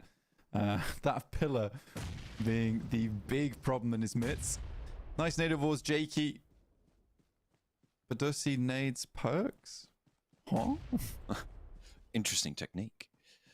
It's all part of their master plan, surely. KONINA Power and SHOCKWAVE on the south side are looking for inside track to run up the coastline and have a chance at a potential central position here, but nades being traded right now. SHOCKWAVE getting the res onto Jakey. Should be fine. KONINA Power disengage at the price of 1. I mean, which they took. Well, at least SHOCKWAVE doesn't get the point, but still. That's the big strat. It's an interesting one, but I see very unhappy with his teammate. FARVOICE being taken down now by Star, who did make that crossing. Ragnar might have a challenge. I would love it to shift down towards Ragnar on that little island. Wouldn't that just be great? Oh, I'd love to see it. I've seen it end there before, actually. Mad Bull's winning a game from that very, very far up from the circle. Just made the mad dash and won it off that one. But yeah, circle heads back over towards SC Eagles. It's not fully planted on those two compounds. Still pretty hard to aggress onto, but Team Spirit, what a good comeback on this game for them. Difficult rotate to make, difficult decision to go for, and I think they play this one out fairly well. And that compound I was talking about earlier, they finally took control of it. That should have had some loot in it as well. I don't think anyone picked up the loot inside there yet. So their bags won't be full, but they'll at least be a little bit heavier than they were before. Nade up high towards Limbo Boom, but he's already repositioned away from it. Doesn't take the damage. SHOCKWAVE and KONINA Power continue to go at it on the south side as Jakey finds 0. I think that's a flush as well. Coming on through. Tries to get up on the coastline. Did Ragnar go down there too? I think he might have done. Yeah, I'm not sure exactly who was able to pick him up, but yeah, 8 Academy now out. Kitsune finding KONINA Power as they try and make the dash up towards the compound. They will clean them out entirely. That's 6 eliminations. SHOCKWAVE should have heard that though. They might try and roll around, or potentially just try and beat them to the punch, get closer to the center of this circle, because right now the east side is Team Spirit's playground. If they can push up, get a little bit more control towards GETSO and Brothers in Arms and Big Baby as well, they might have a good game on their hands, a big game, and that's what I said I wanted to see from them. Nades just pouring on the top. This is an opportunity right now for Team Spirit. I'm imagining that Matic is providing a lot of this information back across to the team, that they have no clue where Team Spirit is playing at the moment. Obito over the top, but Brothers in Arms gets wiped clean there. And Brothers in Arms will leave the game in arms. Down and out, GETSO now with a challenge over to Big Baby, but it's going well for them. Just one player now remains, and GETSO have all four in action. Arabal, I think he's been spotted. He's taking shots from the grass, from down in the dirt. And actually, this ridgeline is kind of suppressed from across the way. I think that might be Shockwave taking shots up towards the north side, but it's only going to last so long. And now it's just GETSO with 4.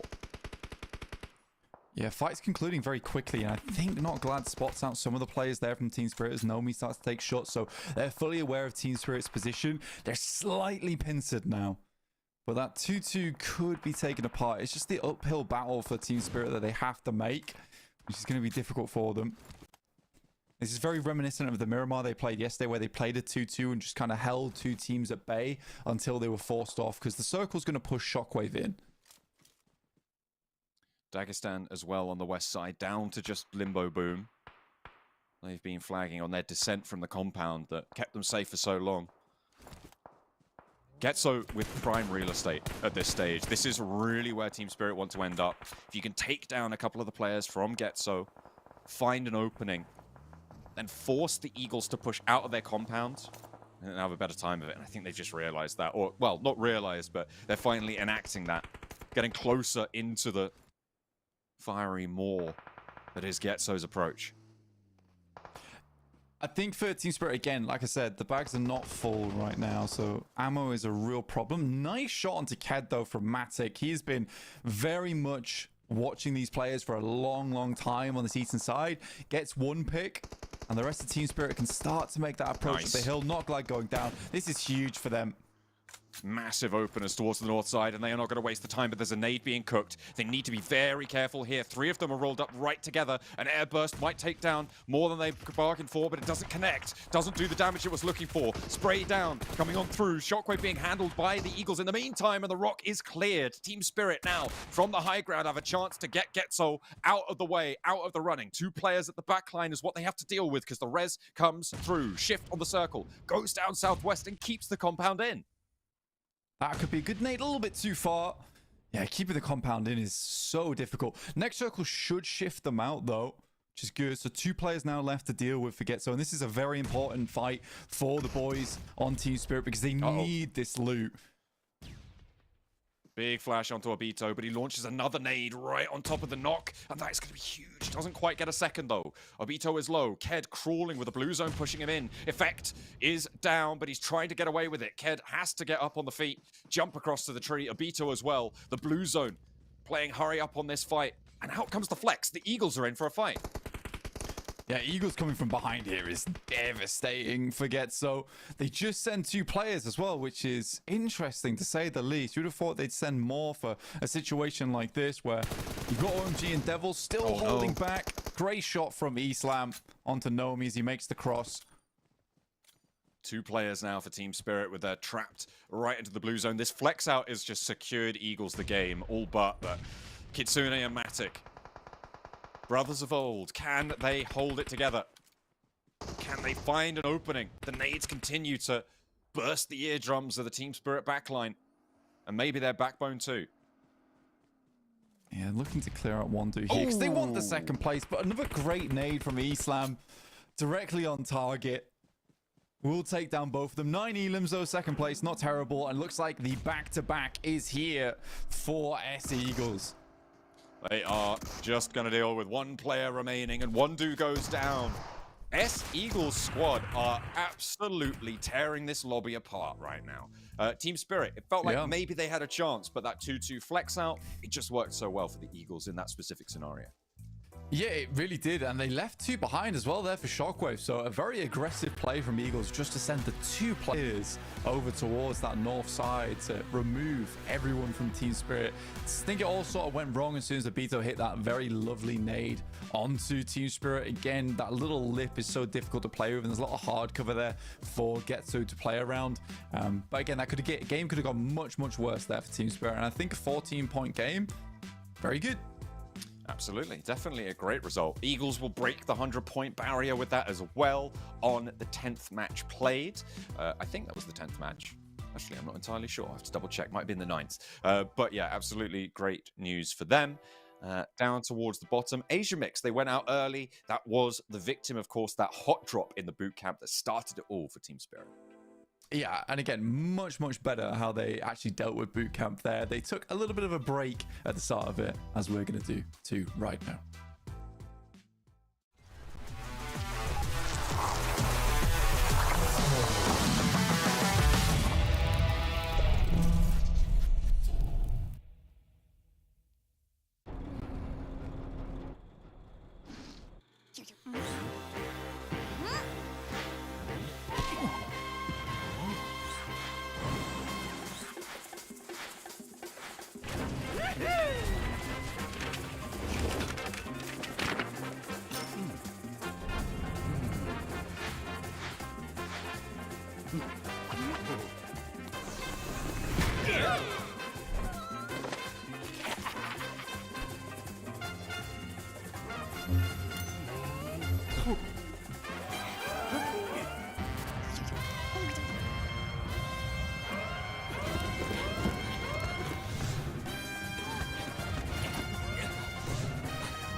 Well, look at that. It's a back-to-back for the Eagles. Let's see if they can do it again, because we've got another match up. And it's going to be back to normalcy, I'm sure, as over on Erangel, we will find ourselves blanks getting adjusted for this last game.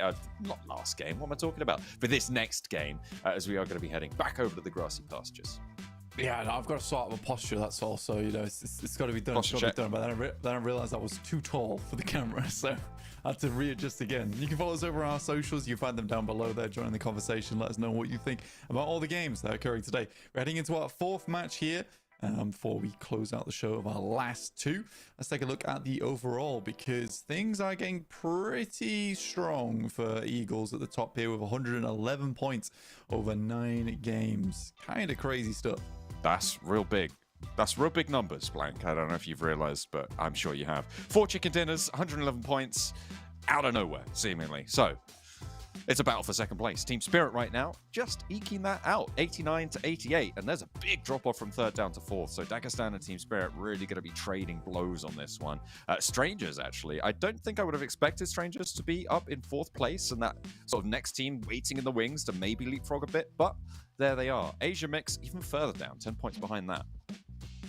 Yeah, it's very much becoming a bit of a battle. And we talked about this last game in the case of you sort of have those 3 teams that are very good at the top with Eagles, Dagestan, and Team Spirit. And the rest of the teams are all just clamoring for any points that they can get. They're not having consistent games like these guys are currently. But again, I am willing to be proven wrong. We do still have, I think it's quite a few games still left to play right now. We have 15 total, I believe. I'm not silly. I think I am correct. But yeah, so it's a lot of matches still left to play. We're only just hitting that halfway point now. I think it's 13. No, we got more than that. No, you're right. We got 12 at least in 2 days, and then the extras from today, right? Yeah, 3. Yeah, no, so you 15. are right. I'm silly. I am the one who was silly, in fact. Yeah, but yeah, so we still got count, apparently. a lot. I know. Look, counting is difficult at the best of times. But here we are in a qualification spot. Only 2 teams making it through as well. I feel like for a lot of teams that kind of changes how you play somewhat. I don't know if we've really discussed this too much, right? But the only goal for this tournament is place top 2, or well. To be fair, you're also looking to sort of develop as a player, get that experience against some global level teams, which you kind of are doing here. Yeah. But really, you're chasing that top 2 spot. And sometimes you'll see, especially in like finals, it's like, oh, it's a top 8. Like we'll play a little bit more conservative. We'll play a little bit more lackadaisical. But this time around, no, you just need to be one of the 2 best teams in the lobby in order to get anything out of this tournament. Yeah, so you need to get those numbers on board. And I think that, yeah, some players are here looking to develop their skills, but I think the main goal for most players here and teams is just that top 2. So really is all about trying to get as many points out as possible every single game. That's obviously made difficult for some teams who are encountering a lot of hot drops right now because it's just not advisable, right? I think that especially... Look, I don't want to keep harping on about Team Spirit, but some teams could be any teams, but it's Team Spirit. Especially with Team Spirit, who have dropped in bootcamp for the longest time, even way back when for Effect and Nomi on Major Pride, bootcamp was their drop spot. It just feels slightly odd to me that teams would challenge them there. Go somewhere else, play somewhere else. It's probably going to pan out better for you. Yeah, it's an unfortunate scenario. You don't like it. You don't like it one bit. You No, feel like... I don't. I don't know. Again, the goal is to get top 2. So why hamper yourself in a 4-day format, which is basically a sprint with hot drops? That's something that you can maybe challenge for a finals in the group stage. But right now, it's not the time to be challenging for a drop spot. Like, we're not playing PMSL EMEA, guys. I mean, you could say the same about Asia Mix, but it's much less sort of expected that Asia Mix do incredibly well, right? So Asia Mix... they're getting hot drop experience against what should be the best team in the lobby, right? So that's great for Asia Mix. They're happy to keep this one going. Maybe not too long, right? We might see if we've only. I think we've actually only got. I'm pretty sure it'll happen every day. We've only got 4 Sanhoks, right? We've only got 4 Sanhoks in this tournament because we've got 4 days of play, 1 Sanhok per day. So could be that it's just a little bit. Of a throwaway that Asia Mix are willing to be like, you know what, let's just get this training in. Let's literally go to a boot camp. Yeah, I think it's going to happen every single day now. I don't really expect them to change off the drop spot. I think they're fully committed at this point. If you're wondering why we're not in game yet, it's because we had a little rehost. We had to rejig the lobby, make sure it was all perfect for you guys at home when you're watching. I am pressing the start game button. Don't worry. I'm doing it as many times as I can. It's not working. It's like the big red button on my desk is broken. It's like those experiments where they have like a little button for the animal to press, like to get a little pellet of feed. It's just not shooting out the pellet yet. We're both just slamming it like manically, but yeah, I'm not coming back for that pellet anymore. Yeah, we're very stressed. We're not completing that maze, not more. We're done. We're done. We're not playing your tricks, PUBG Mobile.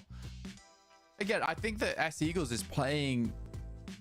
I don't know how to describe it. It's just, it feels like a team shouldn't really be here in the qualifier, because Team Spirit is also a team that really should be in the qualifier. It's quite unfair, actually, in my opinion, because they are so good. You're pitting them against teams that are struggling. So them getting this spot in the qualifier to re-qualify, it's amusing to me. It is amusing, just in terms of like they will outclass so much of the competition. I think Dagestan's really the only other team that's given them run for the money. But again, for S Eagles, they feel like a team that should be in PMSL EMEA, and if they continue like this, they will be. But some of the plays they're making just feel top level. Yeah, it is impeccable, really. It's I guess for Eagles it's peccable. Yeah, how are we feeling about that? That's pretty good. Pretty good. Yeah, no? Yeah. I don't think they peck very much though. You know, like just swallow. Do you think? Yeah. I feel like they go in for like the carcass and they like tear chunks out of. That's a vulture. No, eagles do that too. They must do. Eagles go for like rabbits and stuff. They don't swallow a rabbit whole, do they? They swallow them whole. They just swallow a whole rabbit. Yeah. All right, you first. Yeah, they just. Jeez. Yeah. They got the mega stomach. The mega stomach. Yeah. 17 chambers in there. You just if you see a really fat eagle, it's had an eagle. It's had a rabbit for breakfast. Oh yeah, must be ready to regurgitate for the kids. It's like waddling around. I shouldn't have had all that rabbit. I should have had all that rabbit. A whole rabbit in one. And it's so warm today. Oh, I'm having a terrible time. Which is probably why you've not seen many fat eagles around. Yeah, they can't fly. Because they don't do that. Yeah. No, that's actually canonical now. Anyway, this has been a weird derailing of Eagle talk. Not actually about the Eagles at all. But yeah, again, they are a ridiculously strong team that looks like they don't belong in a qualifier. Looks like they should have already qualified. And again, there's just some plays that feel, I don't know, crazy. Really, really crazy. Do you feel like they're looking more like a white-tailed eagle or an Eastern Imperial eagle? Oh, I don't know. I'll say white-tailed eagle. What does that look like? Has it got a white tail? It's a brown bird, yellow beak, white tail. Pretty banging bird. That's an American eagle. We already had this discussion. That's not a white. That's just an American eagle. Sometimes known as the sea eagle. Unfortunately, nah. The bald eagle is like the American eagle. That's the one with the white head. No. Yeah. No. Definitely. It's yellow beak, brown fur, white tail, American. Okay. Yeah. The bald eagle is like the white-tailed eagle, but with a white head also, and that's like the really American one. I'm looking at it right now. Yeah, I don't know, man. I've got the Wikipedia page up. The bald eagle. That's the one. I don't know. I think you're talking nonsense. I think you've been editing the Wikipedia. Okay, I've been Wikipedia. I've seen an American eagle. It has like some stars on it. Oh yeah. And then like some stripes, and it's got like brown fur, red and blue eyes, and then white tail, yellow beak.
I mean, a good team that did that in the past was Stalwart, maybe 2 years ago when they played Nova Apnoia a lot. But yeah, they played Edge all the time. They're very successful from it, but they always waited a long, long time. You cannot be playing Sosnovka and also be in the middle of the circle. Doesn't work. No, it doesn't. It doesn't indeed. 17-15. They've got a little fight on their hands, and they will be duking it out across the way with one for all. North and south, a little bit split on Pachinki. So they're not like super involved with one another. Hang on a minute, take that back. Look at the high ground. Looks like Banner's just got into a top position up on the church. That's going to mean that one for all can't really leave this fight of their own volition without potentially taking casualties.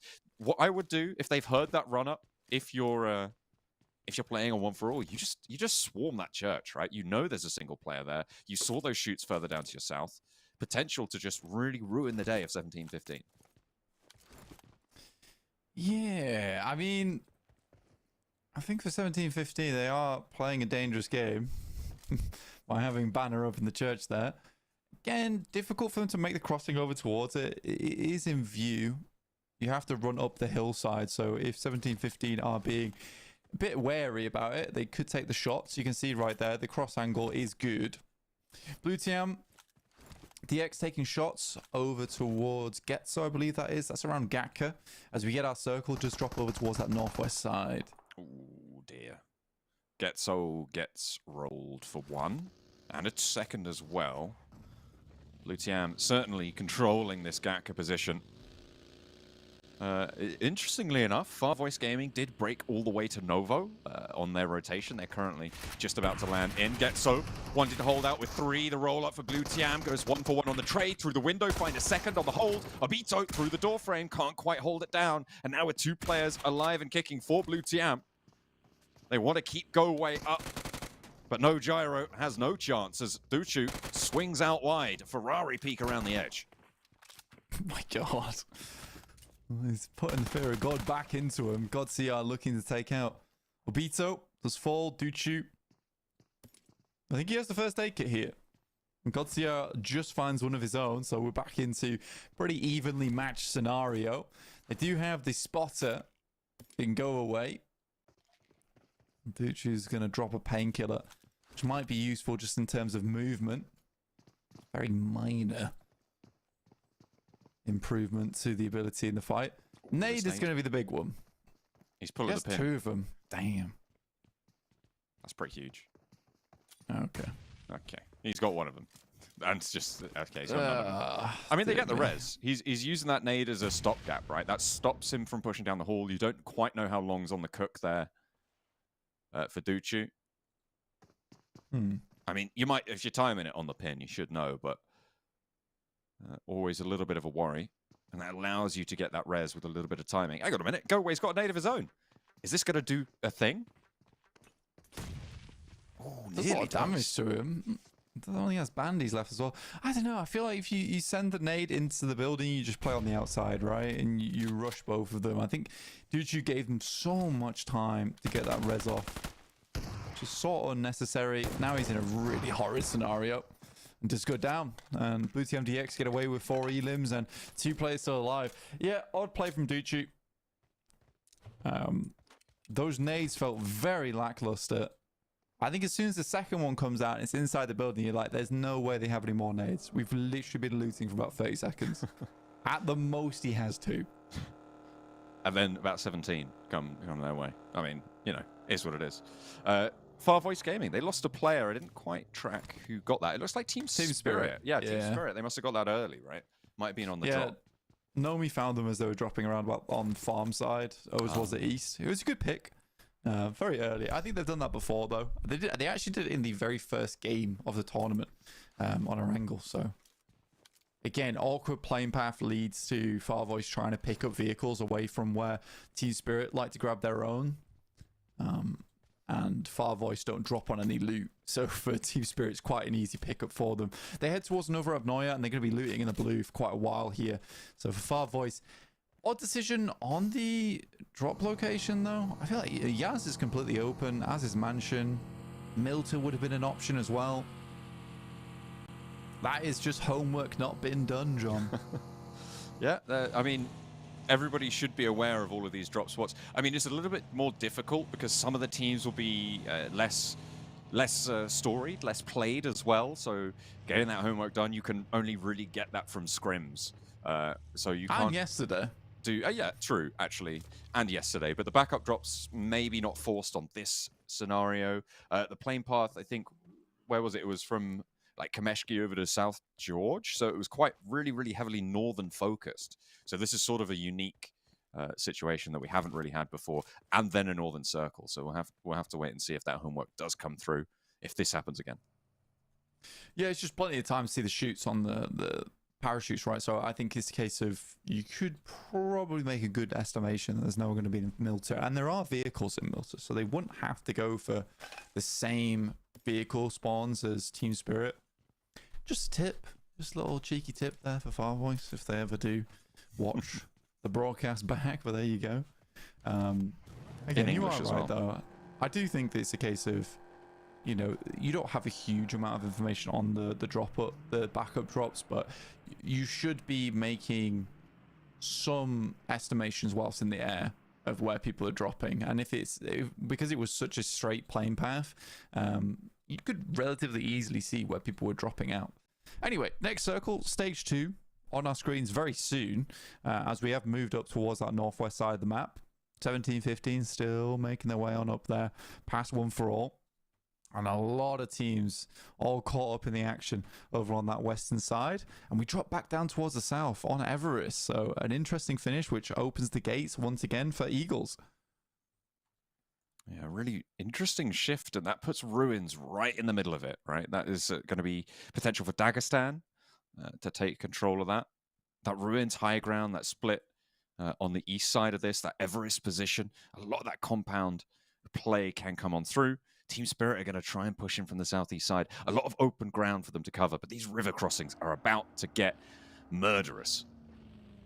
Yeah, so many teams want the very few compounds that are sat around Everest, because there's very few, and a lot of the other space is pretty open and treacherous to play. And you can see here S Eagles had one of the quickest rotates into the circle from their position in Primorsk, and even they have taken a fairly shoddy compound, to say the least, but it is a position to play on that southwest side, and that's the most important part for them, because a lot of other teams will just not have anywhere to work with. Team Spirit in the midst of it alongside with 17-15. One for All are backing them up from the south side, and Dagestan move over towards Ruins and take up Castle. I don't mind this split from Dagestan. It is going to get a bit hectic though, because most teams already made their way into the circle from that north side, so there's going to be a lot of angles to have to deal with. Blue TIAM with 2. Be surprised that they can hold this for much longer.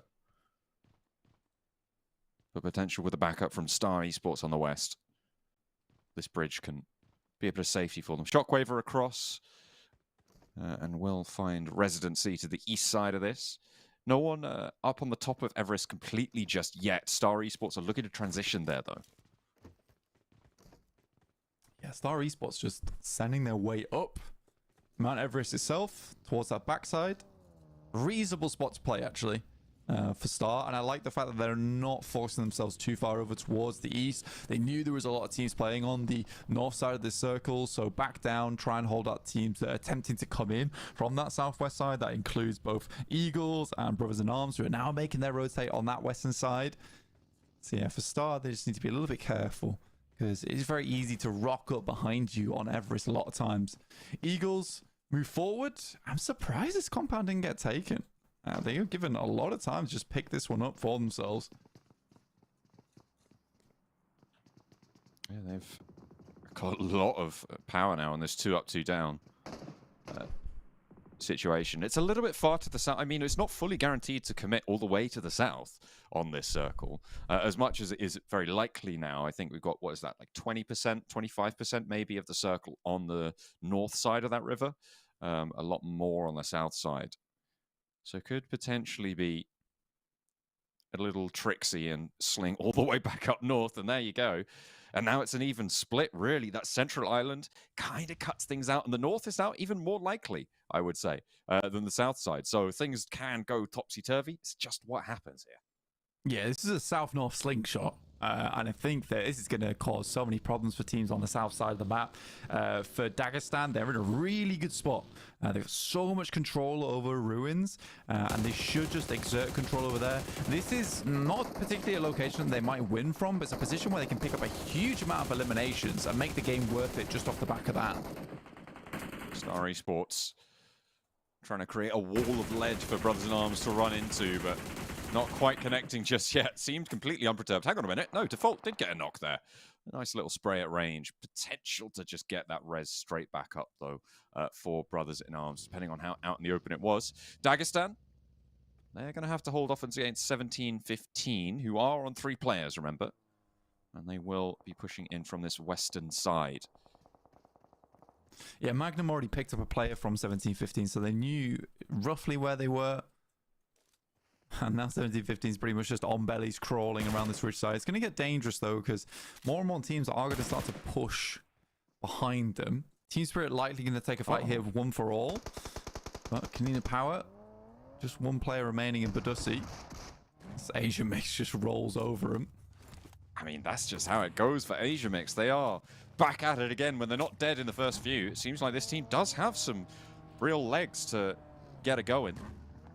I mean, Keme really is the star name on that roster, right? And he was really, really forceful back in the day and with his addition to the major leagues. But now playing on this roster seems to have found another decent home for himself.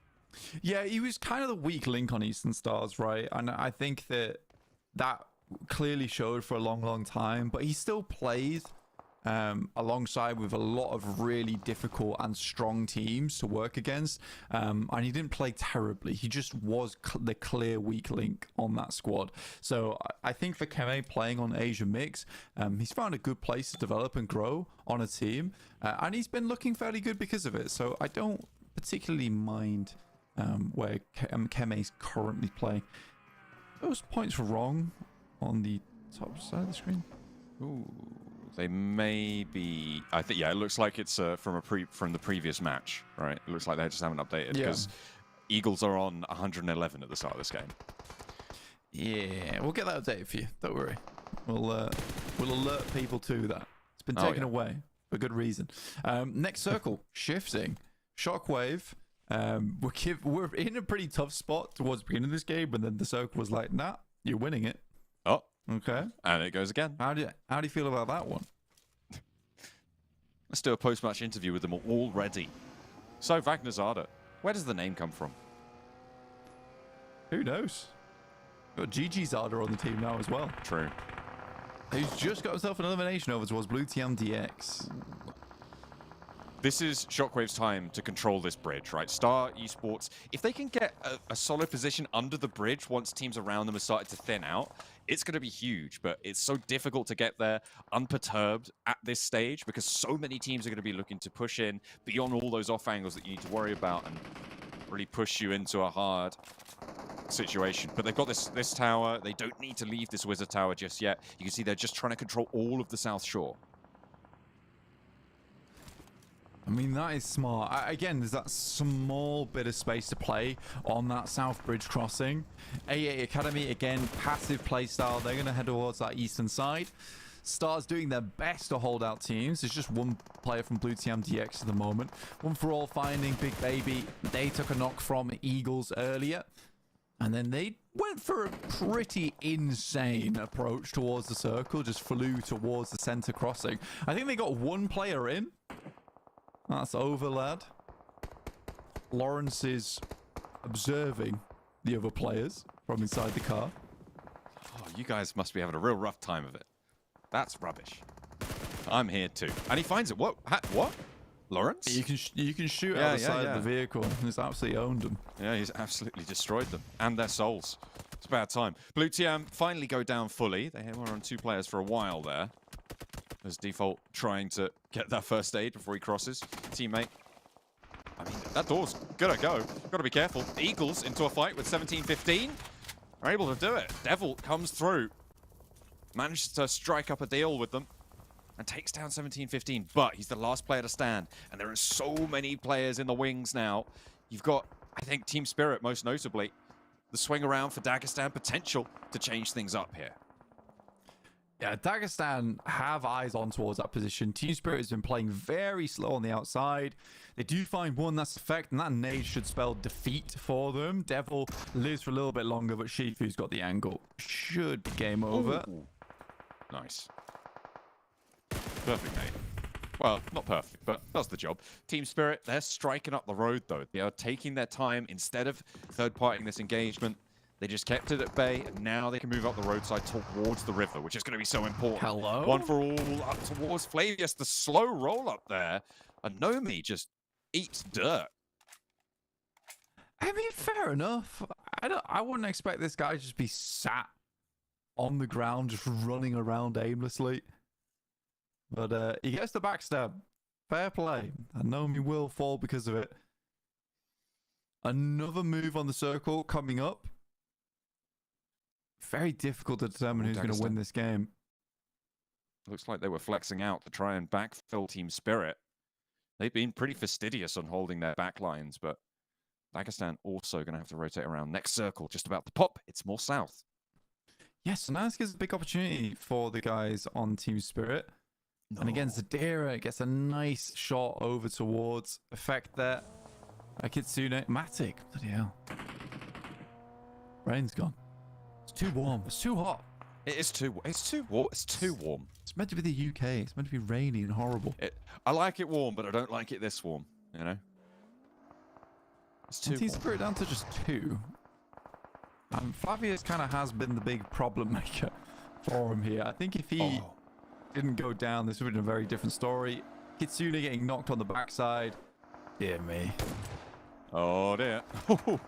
The hardest swing on the wheel there. But Dagestan do finally take the thorn out of the side of Team Spirit. Are they looking for the res? No. They have effect way far forwards on this one. So Team Spirit just losing thunder almost instantly.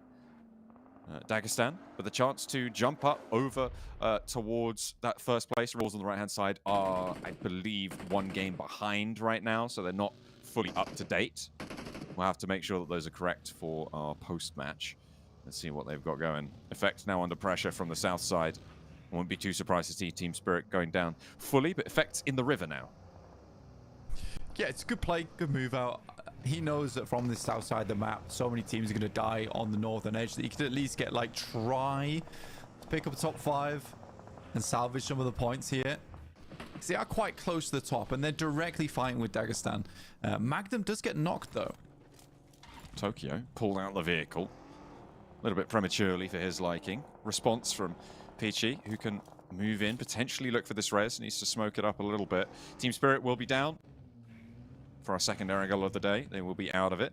Strangers moving over the North Hillsides now. They've got high ground, but they do not have a circle position. They want to enact vengeance on the teams to their south, open up some doors for themselves, and get on the road now. Rodri trying to hold it out. Do Rodri Sr. proud, but it's not going to work out. Gonna have to bury his son on that one. Tree takes him out. That's a bit morbid, isn't it? I know. AA Academy still looking to hold on, but Strangers have completely cut them out from the circle there. They do have 2 players knocked on the backside that they're going to struggle to pick back up again, but the overall threat from AA Academy is gone. So there is a potential for the boys and Strangers to move back up north and pick up their teammates, potentially. We'll see. If they do move up the hill, they do expose themselves. 6 smokes, though. I mean, at this point, I'm throwing the smokes. I'm creating the train. Asia mix with their ridgeline. Shockwave have been here for the longest time. They haven't lost anyone either. Not yet. Stranger losing their back. Next circle coming in soon. If this pushes south, I mean, this is Dagestan's time, right? This has to be their chance. They've got a lot of control over the south side, but Star Esports are in a pretty strong spot on the south edge. Yeah, it's difficult for Dagestan moving up towards this northern edge. There's a lot of places you can be seen, and I think for Dagestan, it's more of an idea of playing on the edge side and waiting for teams to push into them, because now they have to play a passive game and wait for a lot of these teams on the northern side to sort of take one another out, and then they can swoop in and pick up the win for themselves. So Yes, they'll have a lot of control in the late game, but we're talking late game. We're talking about stage 7, stage 8. Because Zadira's position is known on that north side. Yeah, it's a bit more of a slow game now for Dagestan. They can certainly still pick themselves up eliminations if they can spot them. I'm looking at Shockwave as well here, right? Because at the moment, they haven't really had as much of an impact as they would like. 3 eliminations, and they're going to have to leave their stronghold compound, right? And everybody, of course, is going to know exactly where they are. The question is who can do anything about it. Star Esports in their Wizard Tower, going to have to leave that too. And that run out is covered by also everybody else. Jakey looking for the final players from Asia Mix. Really quick wrap up there from Shockwave onto Asia Mix. Very, very well done.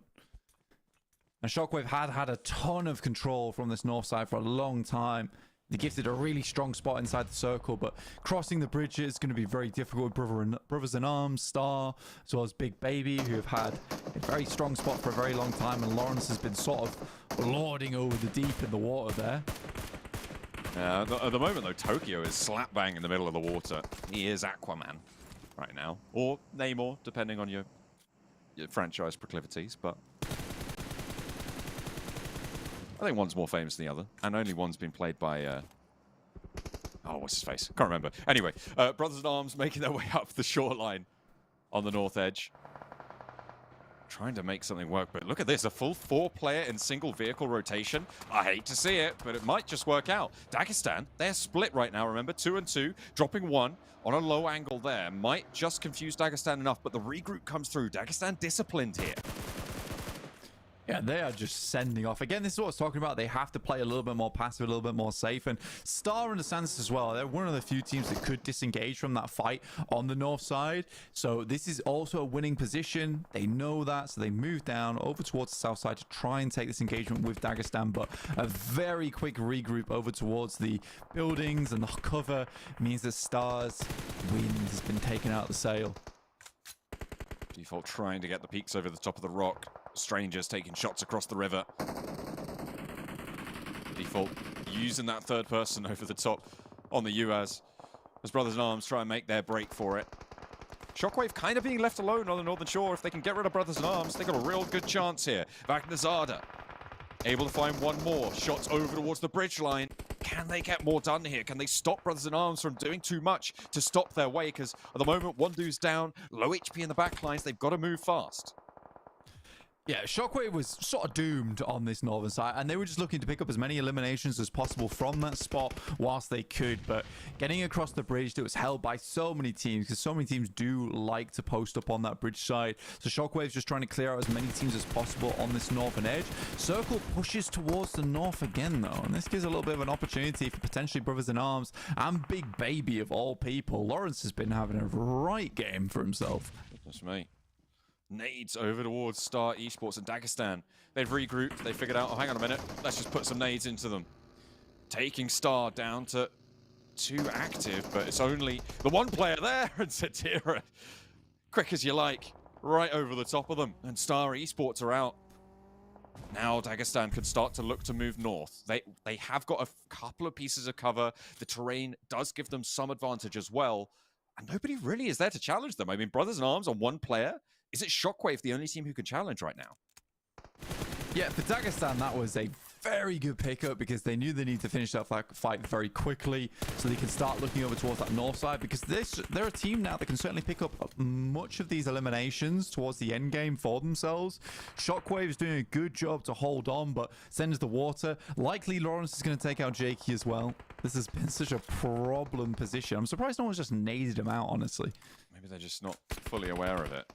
There's finally some shots. Lawrence goes down. And Tokyo is the one to do it from the other vehicle. Okay, let's get going. That is going to be Big Baby out, and the water continues to bubble with the feud. But it's all Dagestan, just lording over it all. Those land dwellers, so proud.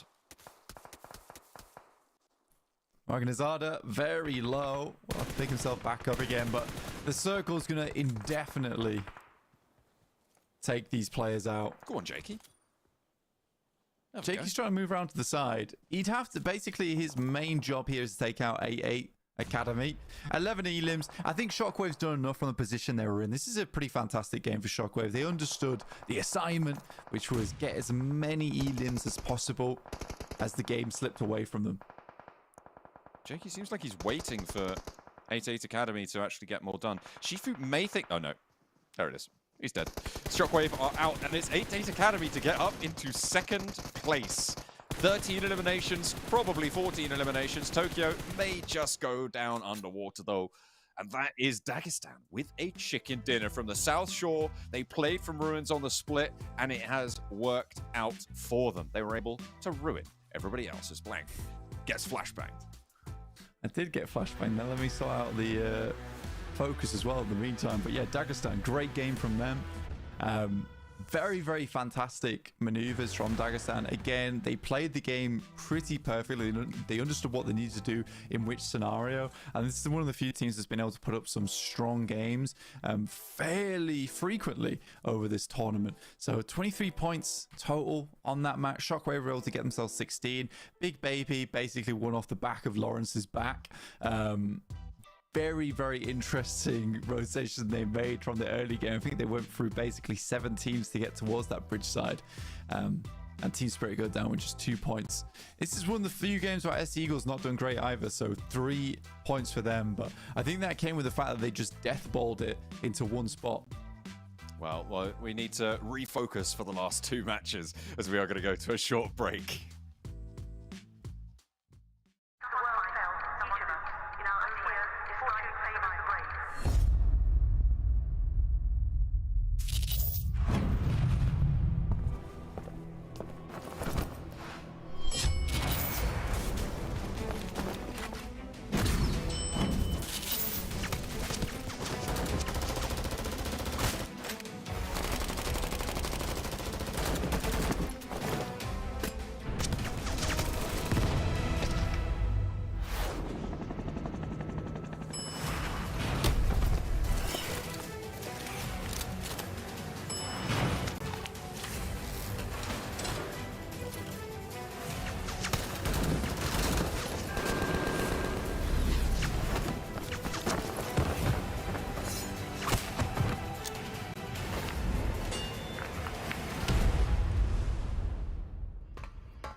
It's time to do another Miramar. That's right, we've got the PMSL EMEA qualifier still raging on for those top 2 spots. That's what it's all about here. My name is John Allen. With me is Blank. He is ready. We are ready.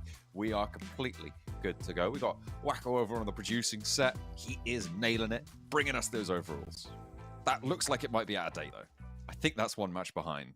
No, wait. Oh, it's weird. What?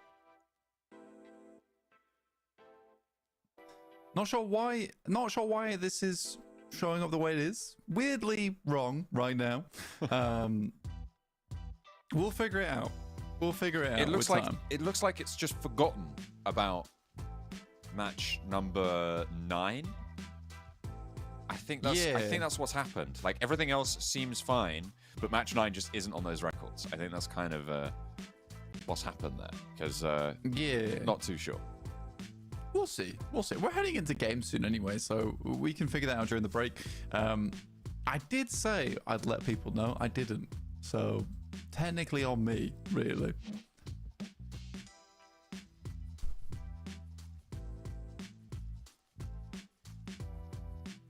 Oh.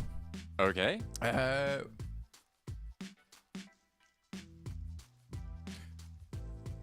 Right. Okay, so we're getting some information from our producer right now, and Eagles have lost points. Currently, we're not sure why, but we will find out for you as soon as possible. I'm furiously typing right now to get clarification. Yeah, absolutely. So we'll have to wait and see for that. But as it stands, I think what was it? Dagestan on 111 towards the top. Yeah, I think it looked weird because Dagestan was on the same points that Eagles were on. Yeah. Something was off. Okay, we've just had words about why the Eagles were discounted, I believe, 16 points total. They Yeah, weren't running probably- the official. Yeah, they weren't We running probably the. need further clarification on it. Yeah. to be honest with you. And I'm sure we'll have a social media post about it later, which you can check out, and we'll figure out all the details then. But in the meantime, all you need to know is that they were discounted 16 points from their placements, not from their eliminations. But we will figure this out as soon as possible, and we'll let you know. We'll let you know probably tomorrow. But they didn't get discounted the chicken dinner, which is the first tiebreaker, which is interesting. Yeah. So Yeah. there you go. Yeah, either way, you know, I think by tomorrow we'll have some more information on it. But right now we are heading into Miramar, which is our 5th match of the day. And then we'll have our Erangel to finish things off. So we're almost at a close here at the halfway point. And some teams have really blasted out ahead, including Dagestan, who have been playing a pretty fantastic game. Yeah, they have been ready, raring to go.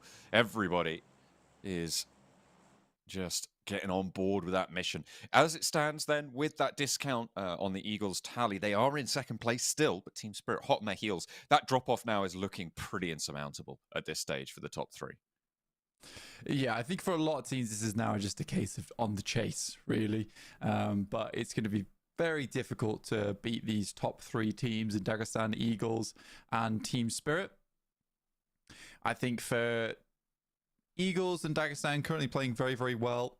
And I think that, you know, Dagestan certainly deserves this 1st place spot. Ashifu's always been a very, very good player on that side.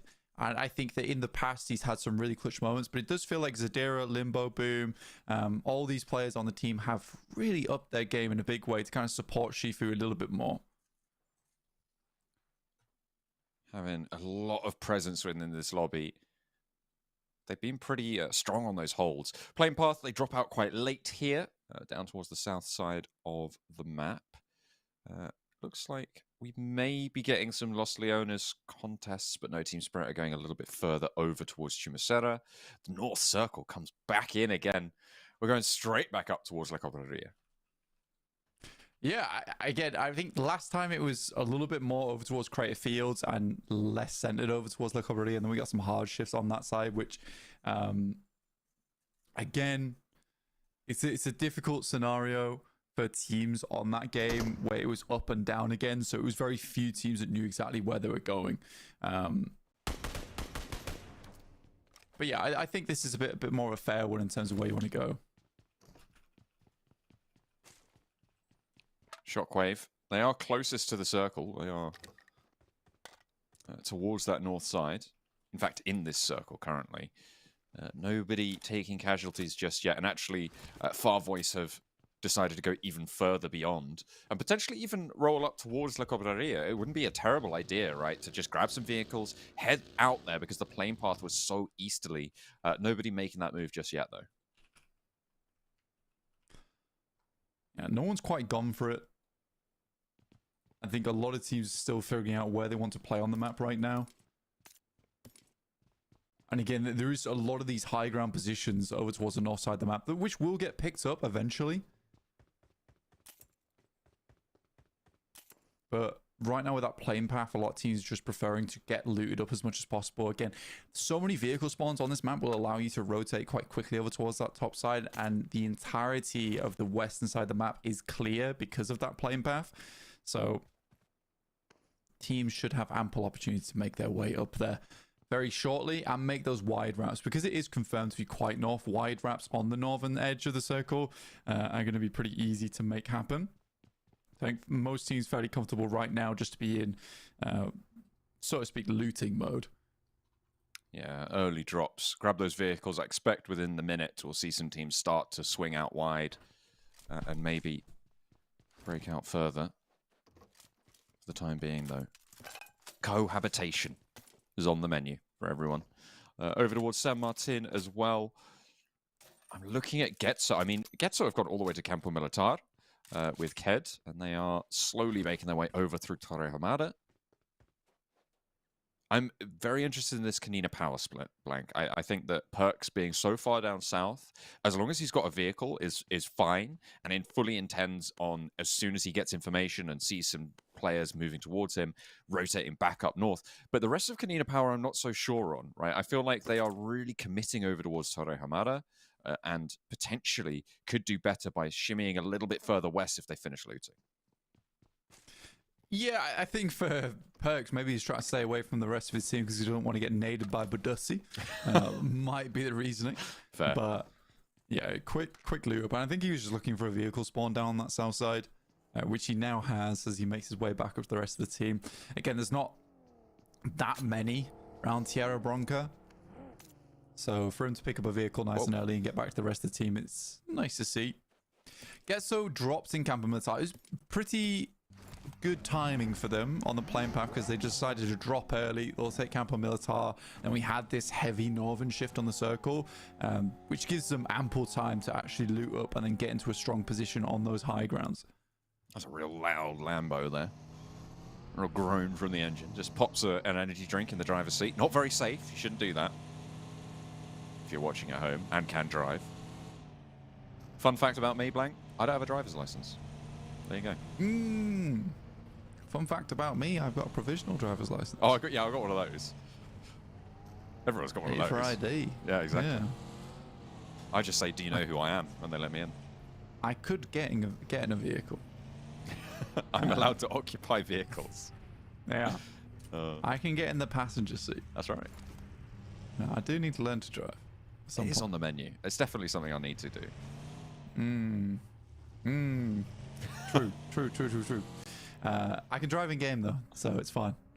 Well. Eagles are on their way out. Yeah, I've done a lot of driving experience. I reckon I could get a car, do well. As long as it's not in Maxman's vehicle, I feel like that's the most dangerous place to be. Same thing. Yeah, he will run you over. Somehow. Some way. To be fair, it's usually me running over Maxman, but it's a case where I'll park the vehicle really nicely and then Maxman will get knocked. I'm like, how's that? How? He'll run really fast into the bumper. Why are you behind the car? He'll strap on the rocket boots and just slam straight into the crowbar, into the rear axle. But he does carry me a lot. So. That's true. This is the difference. It's the trade-off. Sometimes he carry, sometimes he fall over. And right now, Shockwave are falling over something awful over towards the feet of FARVOICE Gaming. That's slap bang in the middle as well. And Shockwave had a chance to get really central on some decent hills just to the northwest of water treatment. Oh, I love that bark of the K9. But it's not going to connect this time. Yeah, a lot of teams need to make their way up. And you can kind of understand why Shockwave tried to aggress onto this location. It's because it's one of the stronger spots in the circle right now.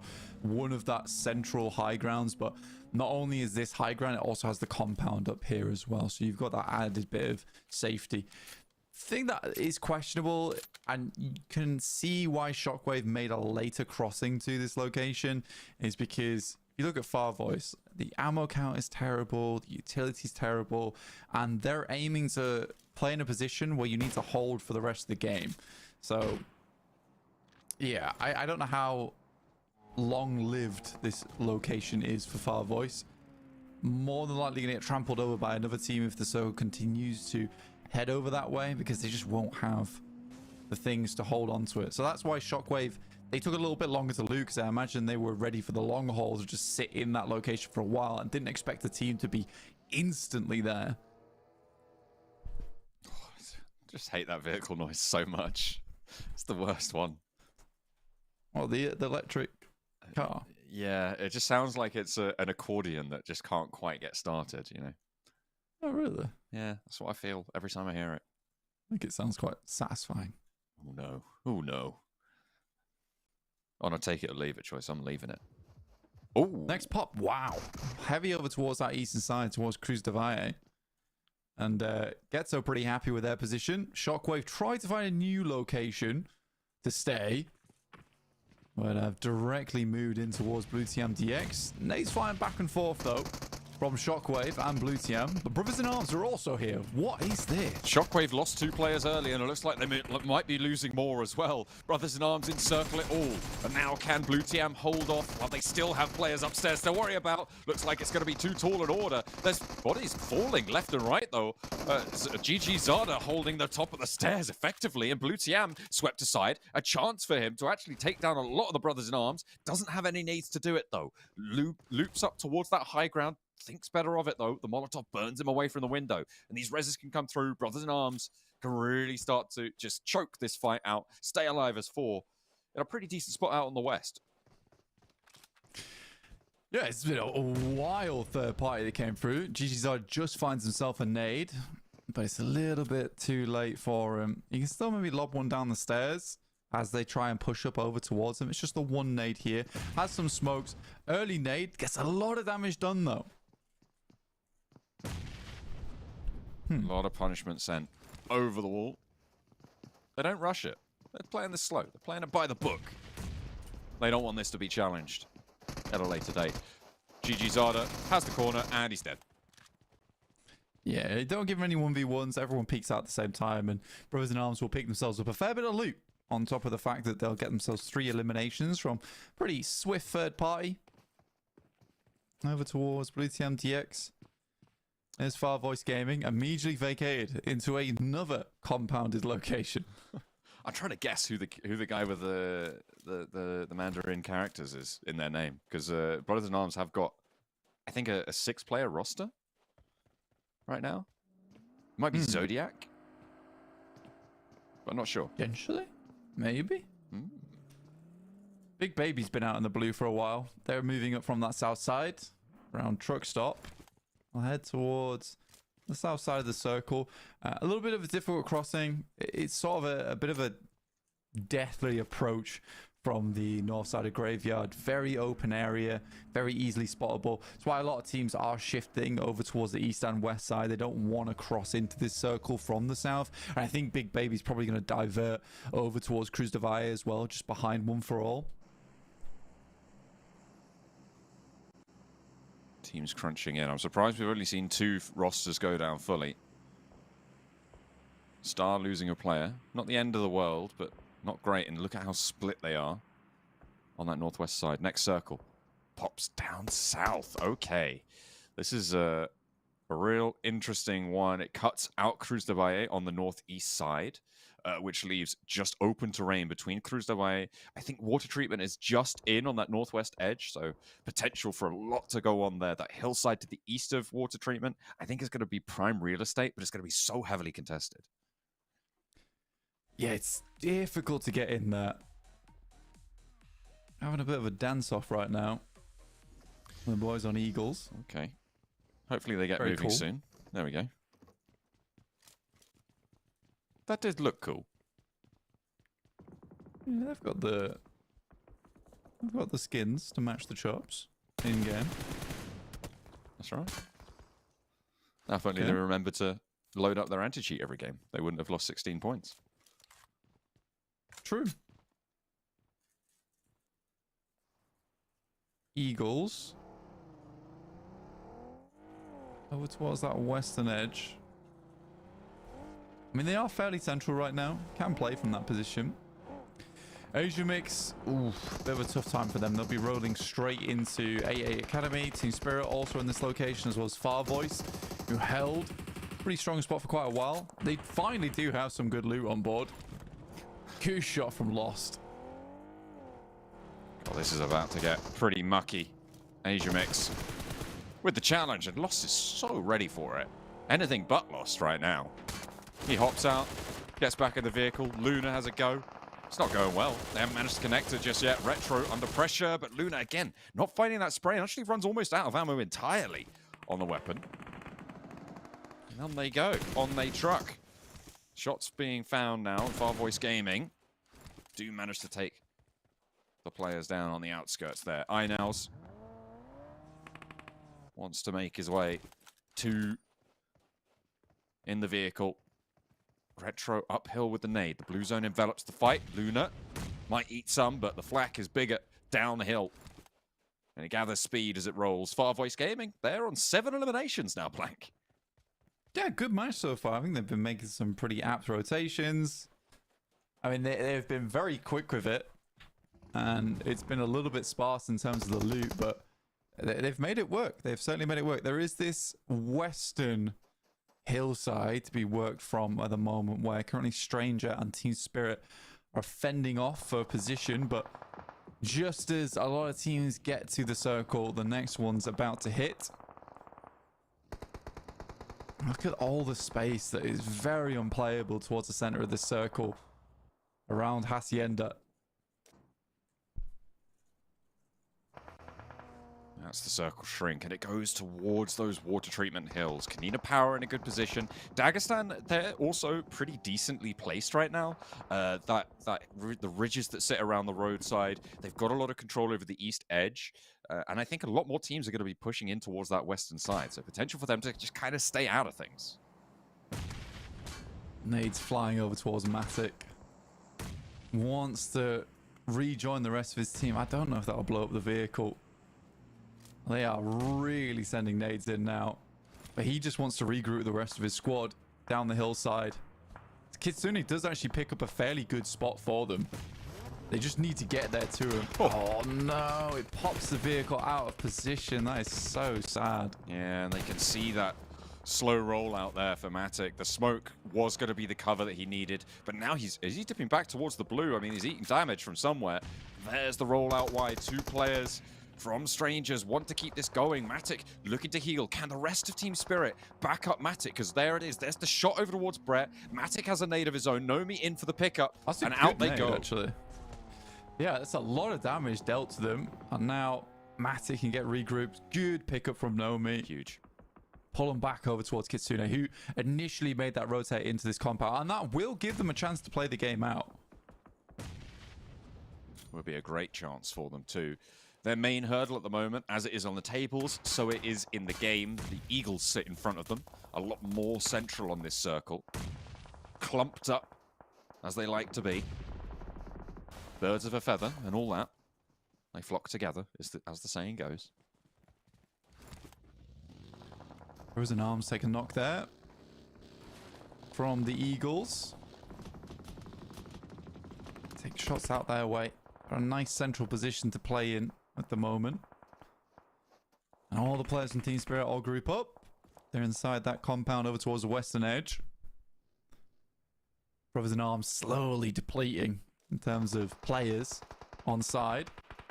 I think Strangers has not had a bad game here. The interesting approach down towards the south side though.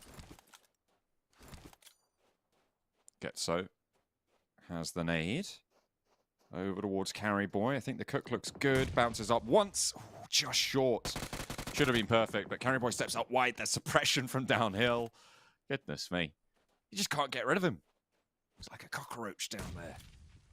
Finally. There we go. Oh, yeah, there it was. Yeah, pretty easy nade there for Abito to hit. Let's get to started in Campo Militar and made a pretty quick rotation over towards water treatment. KONINA Power all grouped up. Had that win over on Miramar, dashed away by the Eagles. You played a very strong game there. Against some late utility coming out from KONINA Power. Oh, early, I should say, really. Over in La Cobreria. Yeah, again, this game is going to get very hectic very quickly, just in terms of the playable space. When the next circle hits, it's going to force a lot of teams to fight one another who are all playing on the edge. That basin that sits in the middle, that open field south of Eagles, west of Dagestan now, cuts so much of this circle away as playable terrain. Those hay barns in the middle, you know they're a last-ditch attempt, and I'm imagining we're going to see Strangers try and send on at least 2 of those to try and get themselves in with a chance later in this game. KONINA Power actually in a very favorable position on that north side as well. I like this KONINA Power position up there. I think they've got a lot of mobility to both sides of the circle. Yeah, I think for KONINA Power, it's just a case of having a bit of pressure and expanding a little bit of their territory a bit. I think in some of our other games, they were slightly lackluster when it came to actually forcing other teams to beta them. Got 17-15, one for all, big baby, strangers, all in tough spots now. And I think for strangers and big baby, it's probably the worst positions for them because they have to cross out into some pretty treacherous areas. FARVOICE nade up towards GETSO. And there it lands onto Obito perfectly. Has another one. We'll try and follow it up with a flush and maybe a second knock as well. They can't really push further up the hill. There's too much suppression. Team Spirit. Just daggers in the heels for FARVOICE and they will find a knock. Erangel continues the nade pressure, but slow and low. We'll get a shot. Looking to get shut down now as GETSO continue to just not be able to press this ridge. Team Spirit making life tough. And they need to. They absolutely need to. If they want to rotate over towards that north side, they need to put the pressure on. Because that's likely the only rotation that Team Spirit can really make. Getting up this hill is going to be difficult. Man, Banner feels the heat from that Molotov. Pretty well placed grenade. Honestly, I think all things considered. But just does not find any kind of... Double nade. Bang, bang. That's big. Yeah. Ooh, but Gentle goes down as a trade. You take that as one for all because you get the flush as well. It's likely that you can get the res depending on how many more nades Banner has. Those smokes blooming, I mean, they cut off Banner's sightlines, but they do allow you to get the res as well. He does have 2 more nades in the pocket. A nade up high from the backlines from King, but Banner pushes out in front of it. Banner pushing up, gets nothing done. Immediately sat down. Stranger actually takes a shot over towards Team Spirit, but quickly they res that player up, but they are forced into this fight with GETSO now. An initial nade they need to hit desperately. Rotation, and unfortunately effect goes down. So annoying. That is a real bad time for that to happen as well, with the blue zone pushing in. That knock may be confirmed soon. The nade goes short there. Nomi takes a lot of damage on the high ground. Matic down as well. This is looking shoddy now for Team Spirit. 2 players alive. Nomi descends the hillside. GETSO kind of trapped in their own smokes here. A potential to just hand off this fight to KONINA Power. Yeah, I think the question is why no one took any shots over towards strangers. Eagles haven't poked out once over towards that side. There should have been some real easy shots to take. So strangers crosses over some of the most dangerous ground. Easy as anything. Over the top. I think this might be the end of Team Spirit for this match. They are trapped. Back to the blue. Being pushed in. I don't see how this goes any other way for them. Nomi will go down, and that is it. Kitsune is out. And as our Team Spirit for this match. They'll have one more match to play today. Well, I want a better performance here. KONINA Power, I mean, they flexed out a little bit, but they haven't really slowed GETSO down. They haven't, as you said, taken shots over towards Stranger, so maybe squandering their position a little bit. Yeah, I think that push only really works for Team Spirit if they assume other teams are going to... Like, look at this. Look how out in the open they are. Down towards the side. Such easy shots to take for KONINA Power. Eagles could even just toss grenades over there. Everyone waits for Team Spirit to make a move on that northern edge before they do anything. Very unfortunate for Team Spirit. You can see the decision making that happens there. Again, you're relying on other teams to make the play work though. And that doesn't always pan out, it seems. Devil popping the smoke on the door frame. They don't need sightlines. They're holding off a push. Strangers are rolling on in. And getting in through the doors here is tough. Now, they can answer with nades, but they actually send a player straight on in and actually into the thick of it. Devil suppressing the door frame to allow his teammate to roll back on in, and they are regrouping. They are playing so close together. Tree launches a nade long and gets one done. Devil is down, and there's another one onto OMG. The off angle is good. Another nade in from Brett, but there's finally an answer. Jubber looks for the spray, but can't quite connect. No one's on the inside of that. No one on the receiving end. A nade can not quite find this flush, and the res can come through. He wants to go higher up. He wants to go all the way upstairs. Yeah, they seem a little bit clueless right now, the Eagles, as Islam actually hits some decent shots. There's a good Molotov as well. And on the outside, Strangers are getting battered and bruised by Big Baby. There's no way that Eagles can get back up to 4 here. That would be crazy. Yeah, no more nades available. Looks like Strangers will have to just go for the full regroup. Yeah, full 4, but they're on the outside, and that's GETSO. Awesome shots. Islam's down. Alicio looking for the last shots here with the pump. Hops out through the window and trades off the fight to Monkey. Hands it on over. GETSO still continuing to put pressure down here. Juba, one of the last 2 to stand. Devil still going. 1 knock found, and the rest of the Strangers roll up the stairs. But Devil nearly finds the 3rd. Alicio closes it down, but now GETSO can start to push straight on through. And 1 player against 4. You need these reses. You need them now. The smoke is keeping them safe for the time being, but that's going to burn away. Alicio looking to get the quick first aid off.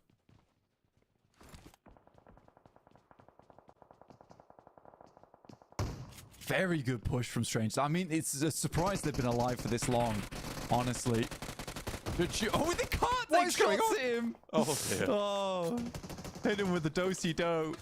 Very nice. Dagestan, though, still going strong on that eastern side. Really, really well done to Dagestan. I genuinely am very happy with what I'm seeing from Dagestan throughout the entirety of this tournament so far. A team that I actually would be very happy to see go through into PMSL. They had a struggle of a push over towards that eastern edge, though.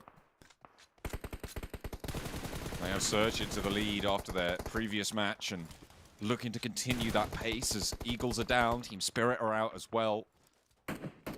Extending their lead towards the end of the day would be brilliant news for them.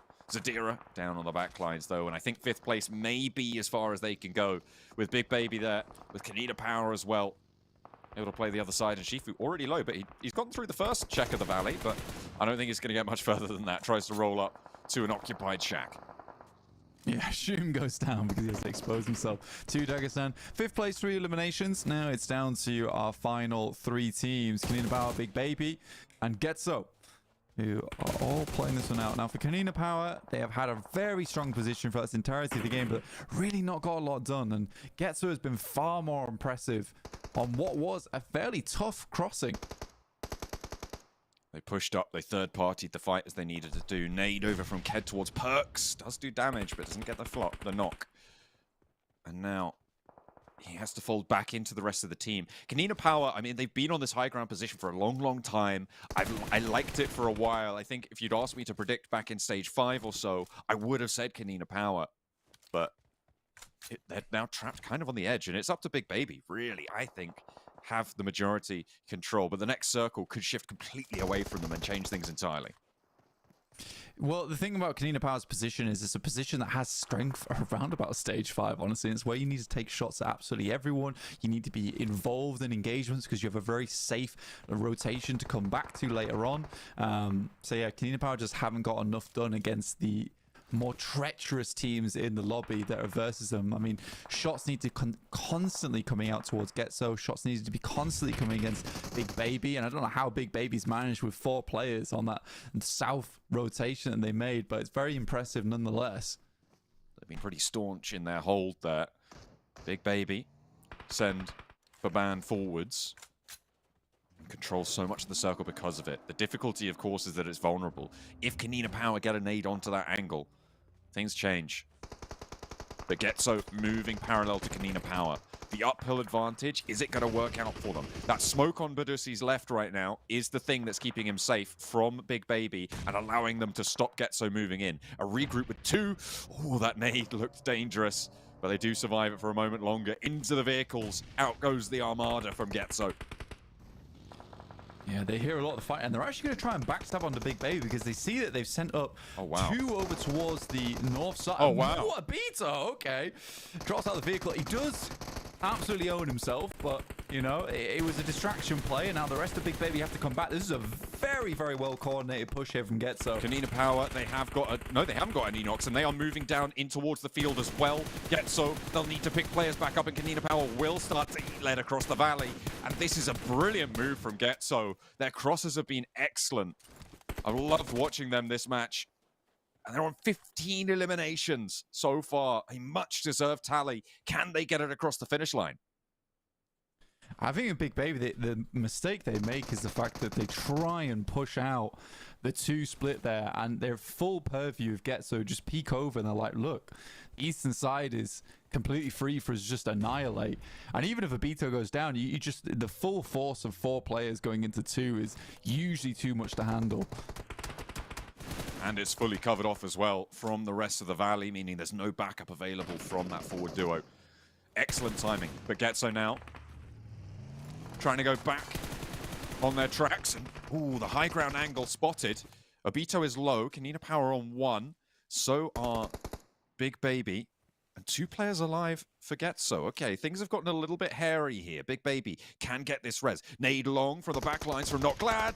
Doesn't quite get the job done. Is there a second? Not going to find it, but there's the burn. Zero's going down. There's no 2 ways about it. More shots do ring out and GETSO clear Big Baby away. Not picking their other players back up again. It is just 2. GETSO should be confirmed here by KONINA Power. Badussi, 2v1. Not much opportunity to get GETSO back up. So Abito and Not Glad versus Badussi. These final moments, 3 nades, and he's got to be 3 powerful nades from Badussi. He just wants these flushes. I mean, getting these 2 extra points would be a monumental achievement. Oh, I thought that was on. I thought that was right onto Abito. That was 1. A second as well. That looks pretty good. Finds the knock. Okay, he's into a 1 versus 1. But it's the backline. It's the MG3. He's got the spray. He's got the first tickle. Does he have the full Monty? Not quite just yet. Not Glad from the backlines. Abito will get flushed away. He's got 2 first aids. Does he have time to enact it? Does he have time for the heal? Needs to be careful of the push. Hops up onto the tire. His ankles are safe, but the blue zone's pushing. Ooh, dear me. Nade? This is intense. That final nade, we talked about the big 3. Oh, it's big. Oh, it's big, but it misses. It's out wide, and he goes for the spray out to the side, and it's out of nowhere.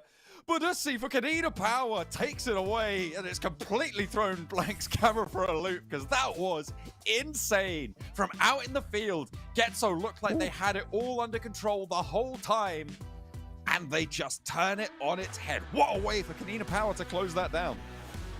Yeah, unbelievable finish for KONINA Power. And again, realistically, that's a game they should have dominated in, to be honest with you. But at least they win it in the end. Badussi, the nades are very strong. Sometimes they're too strong for his teammate, but they're much too strong for the enemy as well. The MG3 as well, you would have thought he'd win that engagement, but they blew a lot of their nades quite early in that engagement. I don't think GETSO had any left. But they took a lot of these off angles. And again, I think they had time to pick GETSO back up again if they drop smokes. Instead, they're very confident in their 2v2, and it goes against them. GETSO, though, even if they didn't get that win, they get 24 points off the 18 staggering eliminations they're able to pick up in that game. Absolutely brilliant stuff coming through from GETSO. I think that, to be fair, apart from those final moments, they played a blinder of a match, right? I think it's fair to say. Really solid performance from GETSO.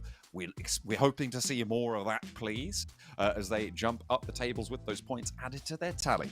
We'll take a short break and we'll be back with the final match of the day. Don't go anywhere.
With one more game to play before we hit our halfway point, we are going over to Erangel once more. My name is John Allen. With me is Blank. We are ready. We are raring to go to breach that halfway barrier. Will Team Spirit be able to jump back up into the top 3?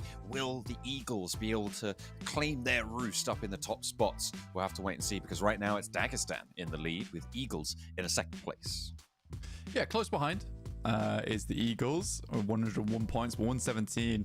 Hard to beat right now. Team Spirit on this last game, they could make it happen. 92 points right now, so 9 points away from that second place. They wouldn't win the tiebreaker currently as things stand, but they can certainly give it a good shot. I think they had a fairly decent rotate that last game, but GETSO was just playing outside of their minds, which was very cool to see. I enjoyed it a lot. But yeah, we will see what happens in this last match. Over towards Erangel once again to finish things off. Yeah, it's going to be quite exciting to go back to the grassy pastures once more. Circles again continued their streak so far of being pretty nasty. I think we've had 1 or 2 sane circles, but the rest of them have been, beg your pardon, have been extraneous to the membrane and have been very much nutty. So we'll have to see if we're going to be gifted with another wild performance. I mean, those river crossings in a previous Erangel was pretty nasty to a lot of teams, right? And teams ending up in the water, having a bad time. Yeah, I think that we've had some pretty tough circles. I think the only circle so far that has been fairly decent would probably be our very first Erangel of today, which is dead center, and that's about as comfortable as you can get it, really. But since then, yeah, all of them been quite difficult to play. Very northern circles, very southern circles. Some of our playing paths have been difficult as well, but again, this is just how it goes, and some teams are thriving within it, so you definitely know that this is not a case where you can't play these ones out, because Dagestan's done very good from practically everywhere on the map and has set themselves for success. Even when they do go down in the circles, they were in a position to try and find some of those points. But here we are, Erangel, our last game of the day.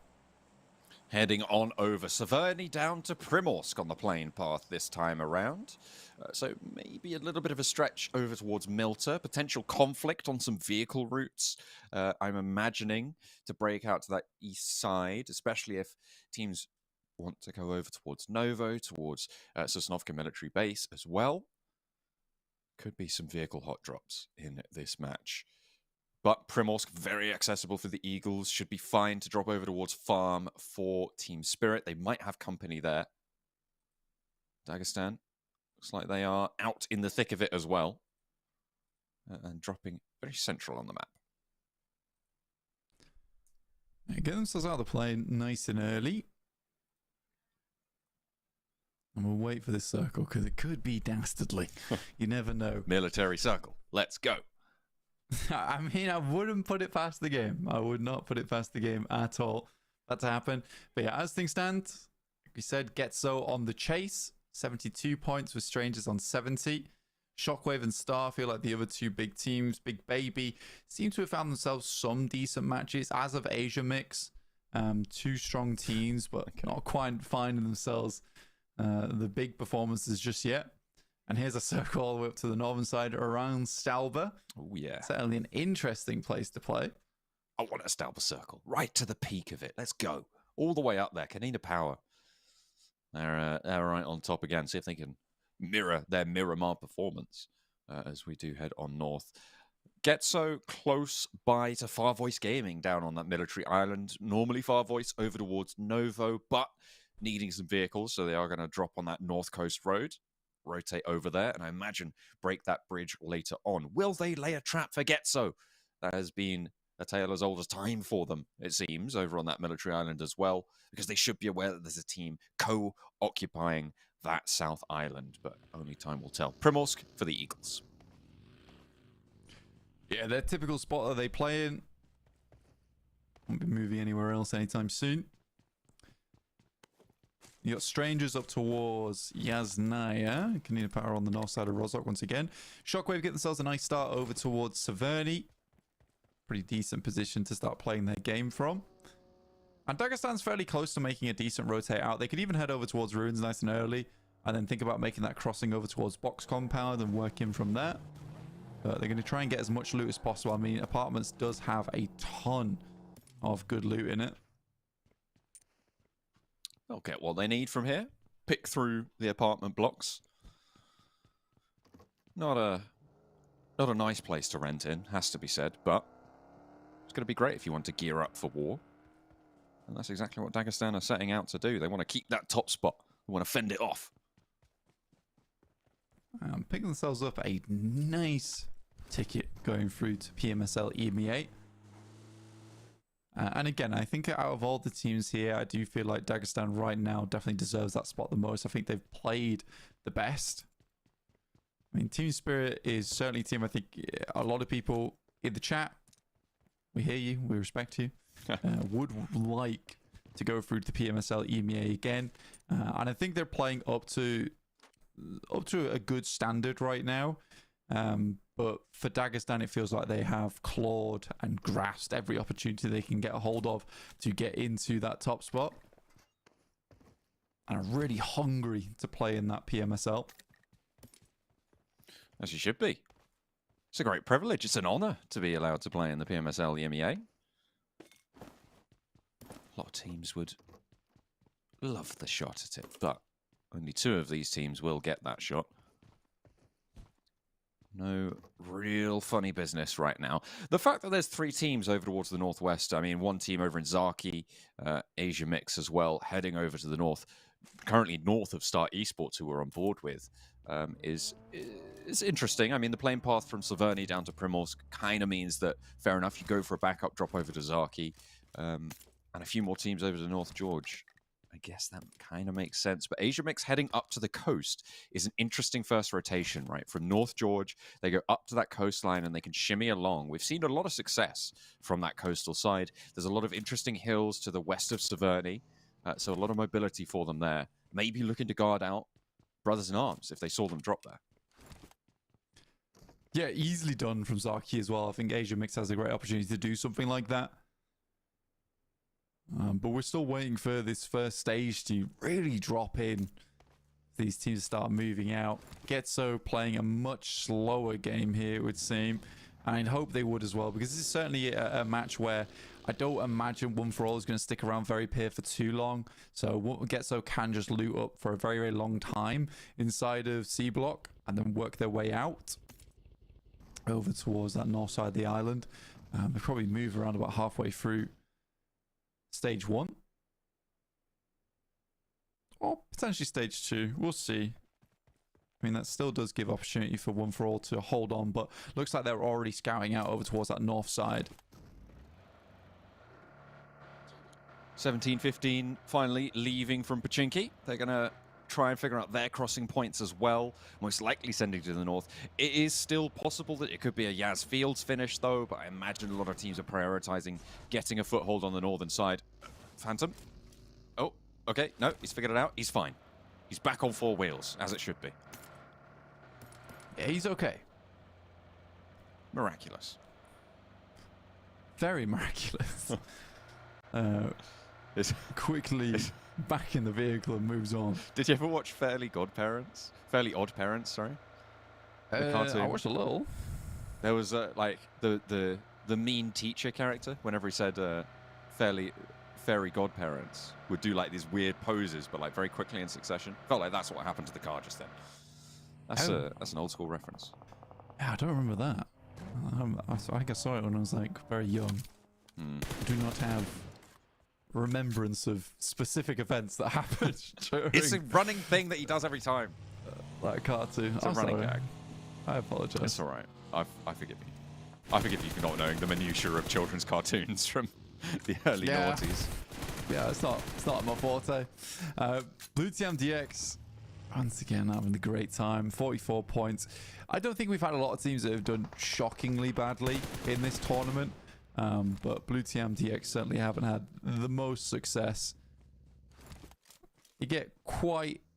some of their rotations are actually not bad. But a lot of times they're getting caught off and they just don't have the same kind of gun skill. Team Spirit versus 1715, who did rotate directly through them, so they'll pick themselves up a single elim. But not only that, they'll open up the gateway for them in front, with 1715 being much weaker now with just the 3 players. A lot of fighting, scrapping it out now, seems to be being brought to bear. Blue TIAM, Star Esports close by to one another. A lot of points slurped up for them. Oh dear, Woodson up the creek without a paddle there for him. Bad time on the northern side. And that hold for Asia Mix is going well as time treks on, trudges its pace out on that northern shore. Asia Mix hoping to get all 4 of these points tucked away and then break east, because that is a Stalber circle. Oh my goodness me. We're going right to the top. It's a really difficult circle to play, actually, because you're not a lot of space, right? You can play on the sides of Stalber, and obviously Stalber is not a bad position, but there's very few good compounds. I mean, they can definitely head over towards the compound that sits just towards that western side of Stalber itself and play in that position. But that's already occupied by quite a few teams. Yeah, I don't know. Again, halfway through stage 2, that's typically the best time to go across. And once again, One for All just realizes there's 3 points available versus GETSO, who now have to make the crossing all the way over towards that eastern side. Asia Mix taking out Brothers in Arms on the northern shoreline. Asia Mix did take a knock, but they can res that. They can get on board. Their plan has worked, but are they going to be fast enough away from it to be able to get a good spot? Because now they have to push past Severny, potentially onto the coastal side, and a lot of teams are crunching in the same spots here.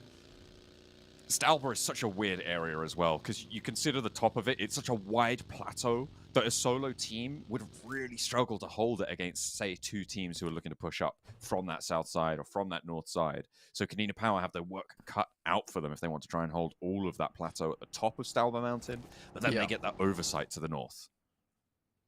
Usually you kind of hold like the east and the west side. You can have 2 teams up there at the same time, but a lot of squads will opt just not even to play Stalber until late game, where it becomes a real feature. Nice nade though from Wagnerzada onto Tokyo. Opener for Shockwave. And a lot of damage sent towards Rodri in the back lines, and there's the nade to finish it off. A nice air burst to seal the deal. Pushing in for Wagnerzada, and the pump action deadly with it. He's a surgeon with the pellets there.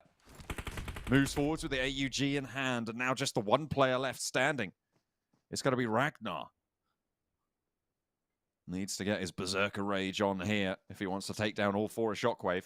They are giving him a chance here. Wagnerzada, with that back, is going to force this fight to be in this corner, and that's easy pickings. Nice coordinated push for Shockwave, and they hold out 8-8 Academy. Yeah, assault from all sides, and then just take him out nice and easily in the end game. Yeah, beautiful done. And nice to see. Next circle will be popping pretty soon. See where it goes, because it could still head down towards the southeast side, but more than likely going to head over towards the west. Surprised we don't have many teams actually taking up that compound that sits on the west side of Stalber. It's a very strong spot. Good compounds in there as well, with lots of great sightlines, but I guess it is quite close to that southern portion of the circle, and you'd rather have more rotational routes on this north side.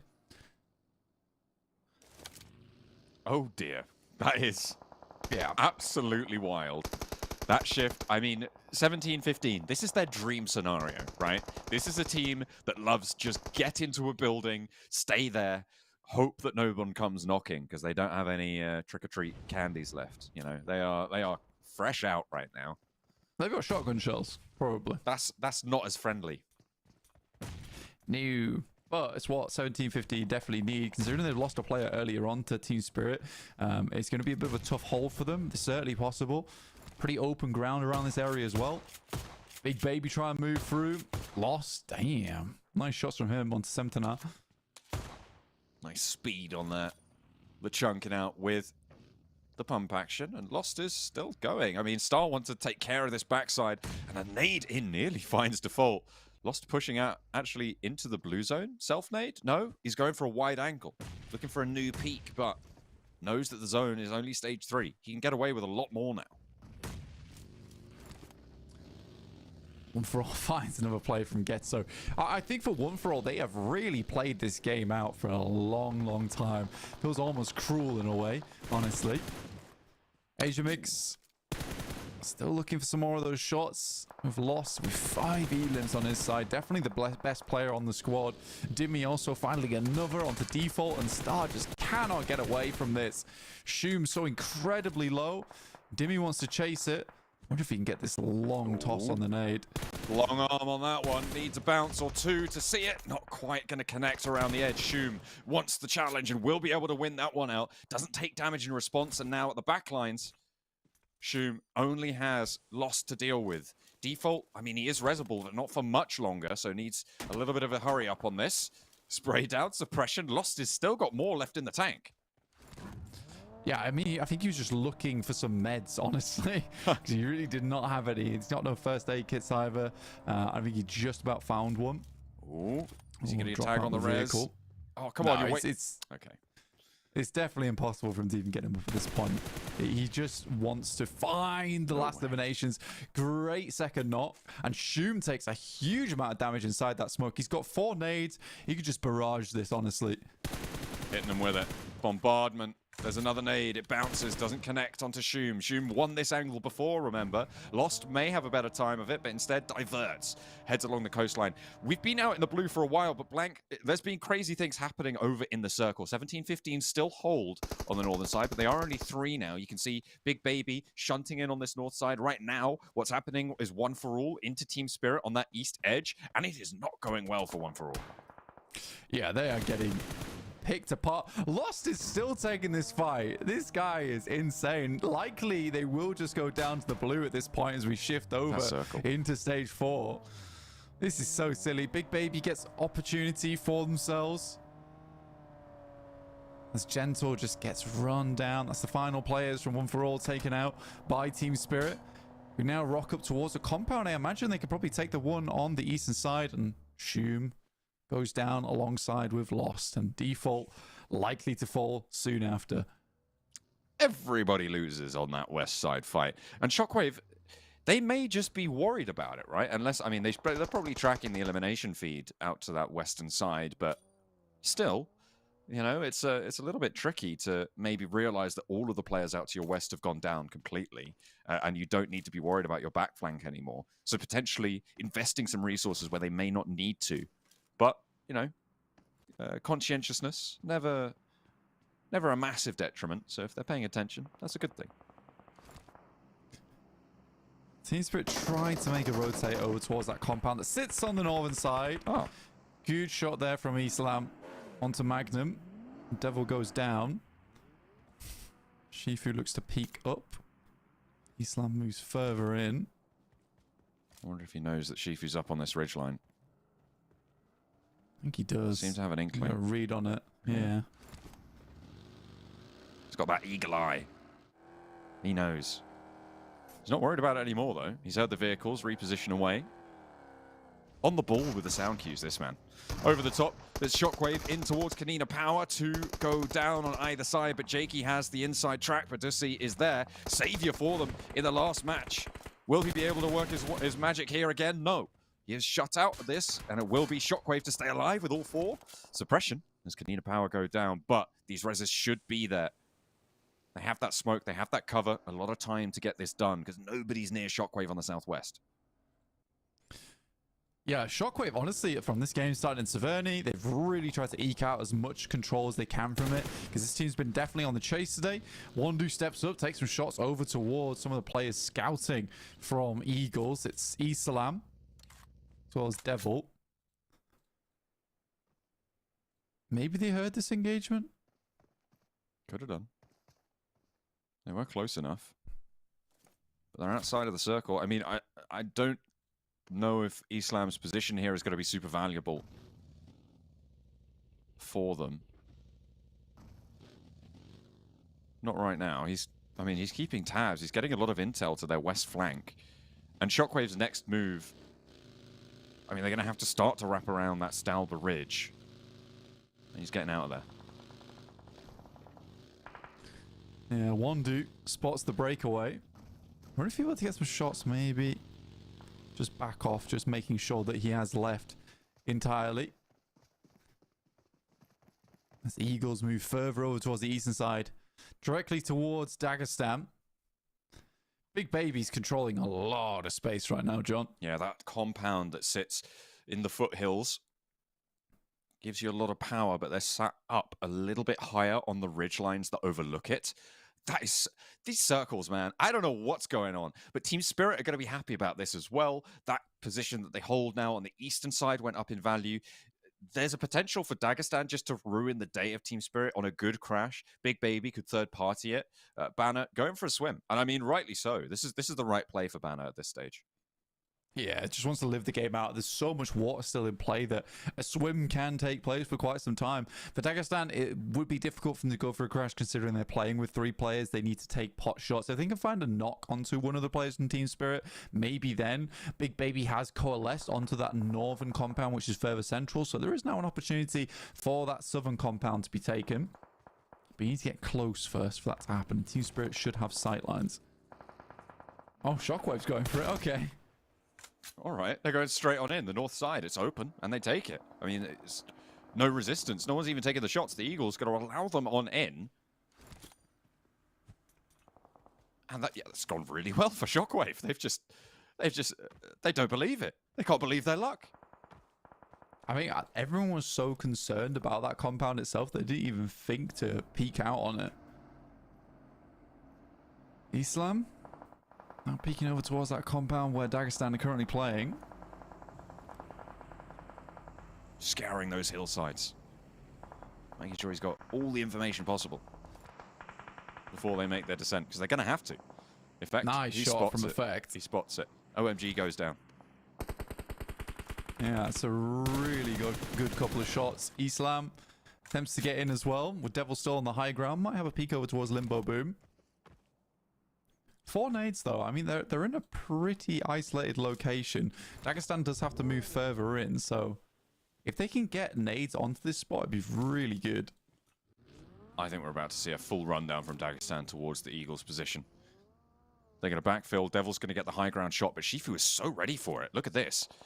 Limbo Boom is there. He has the nades, but are they going to answer it? Nade is cooking. No, he thinks better of it. Zadira trucking around. Well, that's a nasty sound, isn't it, on that SK-12, but Devil steps up. That's the response you're looking for, though. Dagestan with that crossfire from Shifu, but Jabba can push up. Zadira trying to roll in, but the pellets coming down from underneath them as well. Slow the Eagles. They clip their wings, and maybe Limbo Boom gets back up here. Absolutely. I mean, the problem for Eagles, which they didn't think about, is the fact that they moved down to this position. There's no way that they can challenge the guys from Dagestan, because moving up the hill means that they expose themselves to the angles from all the teams underneath. It's a smart play from Dagestan, especially smart play from Shifu, understanding they've probably left the backstop. That's a big nade into another. Ooh. The airburst not quite close enough, but 3 more. It's going to eventually go down. Beautiful. Limbo Boom nails it from the sidelines, but now the descent is on. Shockwave are in the way. Eagles are out. Can Team Spirit ladder up and finish the day in second place in another qualification spot? Dagestan defending that first place. And Banner, by the way, still swimming. He's got his swimming costume on.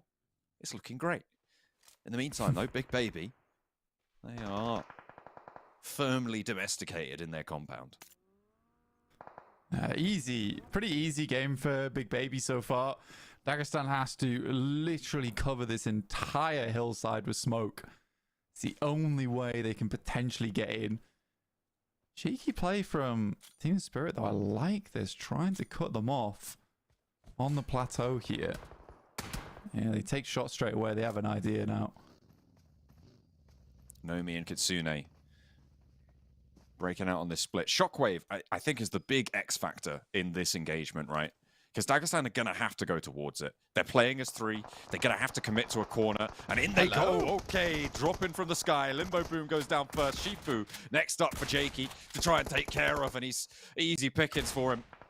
A slow, lilting, graceful glide across the opening. And Jakey's all too happy to pinch that one away. One do.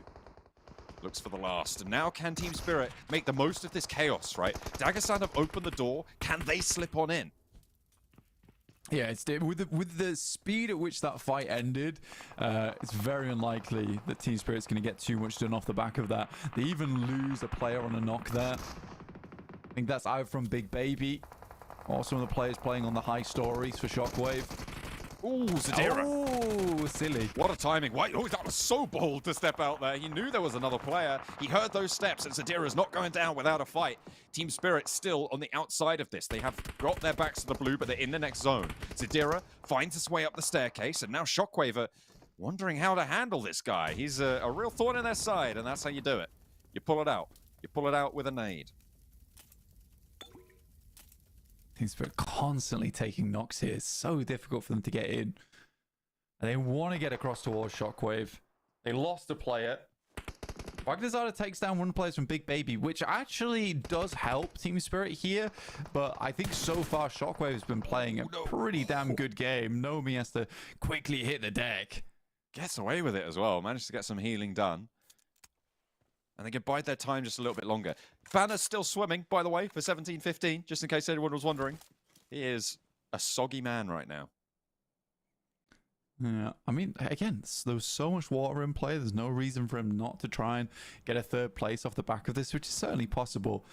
Team Spirit's now in a location where if they try and make a move, they're going to take shots by both Big Baby and Shockwave. They're still in the circle, so there's time to play on this ridge. Let's go out to the water. Go on. Keep Banner in. That's what I want to see. Next circle coming through in about 18 seconds now. A wide split coming through for Shockwave right now, which does provide a little bit of a vulnerability to a potential full force crash for Team Spirit. And it would be difficult for Shockwave to regroup fully. Is Alexa going crazy back there? She might be, yeah. I can hear her having a bit of a go at you. Yeah, I've told her to stop now, so she should be okay. She's just really excited about this Shockwave and Big Baby standoff. Yeah, that's fair enough. I get it. Do you want to be involved? And Banner. Big Baby off in the distance. There have been shots coming through. Ooh, if they can find one knock at least. I mean, he has taken damage. Again, one knock is all you need to open the door. They know they have to go for the heal, so 3 guns is better than 2. 3 guns is better than 4 at least, and this might be their opportunity to get around to the backside. They saw the cross. Nade's going to come out. That's a good crash, and they are in. Oh, drops it down right onto Matic's feet, but he doesn't go down. He doesn't get knocked. That is incredibly important here. And now there's a major threat on the south edge. Oh, Lawrence. As a knock goes through. Shockwave is starting to chime into the fight as well. Lawrence getting knocked there. Crucial. An opening is found, and Team Spirit are up and to it. Do they know about Banner in the water? Hey, through the window. Nice. Pops really nicely from Nomi. Opened up there by effect. Baban. And overlaid. More nades flowing through. Yeah, great crash from Team Spirit, though. Shockwave happy to chime in. Not many elims here for Team Spirit, though, unfortunately. Not yet. They've only managed to get 3. All of them on effect right now on his tab. I really don't think they're going to know that Banner's here as well. So there is a big potential that they lose a player or 2 to that angle. Yeah, he can just step up. Easily from the water. Nade's going out. That's pretty close. Ooh. Bombards the bus stop there. But Wandu wasn't having it. That one might be good. Bounces up into the air. Explodes above him. Not much you can do about it. He's just layering this down now. He's like, okay, Shockwave are probably going to have to come this way, so I just got to stop him from doing exactly that. Another knock, and there's the flush onto Wandu. Yeah, I think the good thing about this push from Team Spirit is that they angle both the players that they saw cross to the other side. They angle them in complete purview of the boys from Shockwave. I think they have a general idea that there is a player out in the water. And now he has to breach land. Yeah, this is a very good crash from Team Spirit. And whoever made the call as well was like, he has to heal. We have to go now. And I'm glad that they all trusted one another and went for that play. Banner may have given them a slip for a second, but Matic's on the ball. He's ready for it. Finally, he is put down to his watery death. And now we're up to 3 teams. A 4th place achieved, though, for 17-15. Still a good result, but now Team Spirit, they've managed to make an excellent crash work for them. 2 squads of 2. Now's their chance to pick up the remaining 4 elimination points. Getting an 8 elimination chicken dinner would be a great morale boost at the end of the day. See if they can do it. Shockwave have to come out. I mean, they want these elims. Ragnazada should get popped out the vehicle. They're looking for the next. Matic does clean up the elim. Nomi's only got 1 first aid kit, though, which is a difficulty. I think GG Zada might deny, possibly. No, he pops out. All those nades that were thrown in fairly fruitlessly by Big Baby before would have been great right about now. But Baban will be able to hold it still. Overlaid. Ooh, not quite going to be able to lay that one up. That nade underneath Baban looks pretty good. No, that's him cooking one. Sorry. I thought that was Nomi launching one through. Yeah. And there it is. The last one he's got. Surely. That was a nice little bounce off the top of the bus stop. So now Overlaid and Baban, final 2 players remaining up against the 4-man from Team Spirit. I think this is likely to be a Team Spirit chicken dinner. I don't see this going the way of Big Baby. Never know.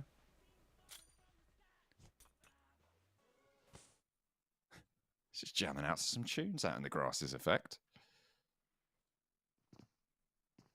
Matic with the cross angle. I think that high ground rooftop position for Team Spirit is just going to be so good. Oh, beautiful. Nice. Perfect. 2 windows. No way you see that coming.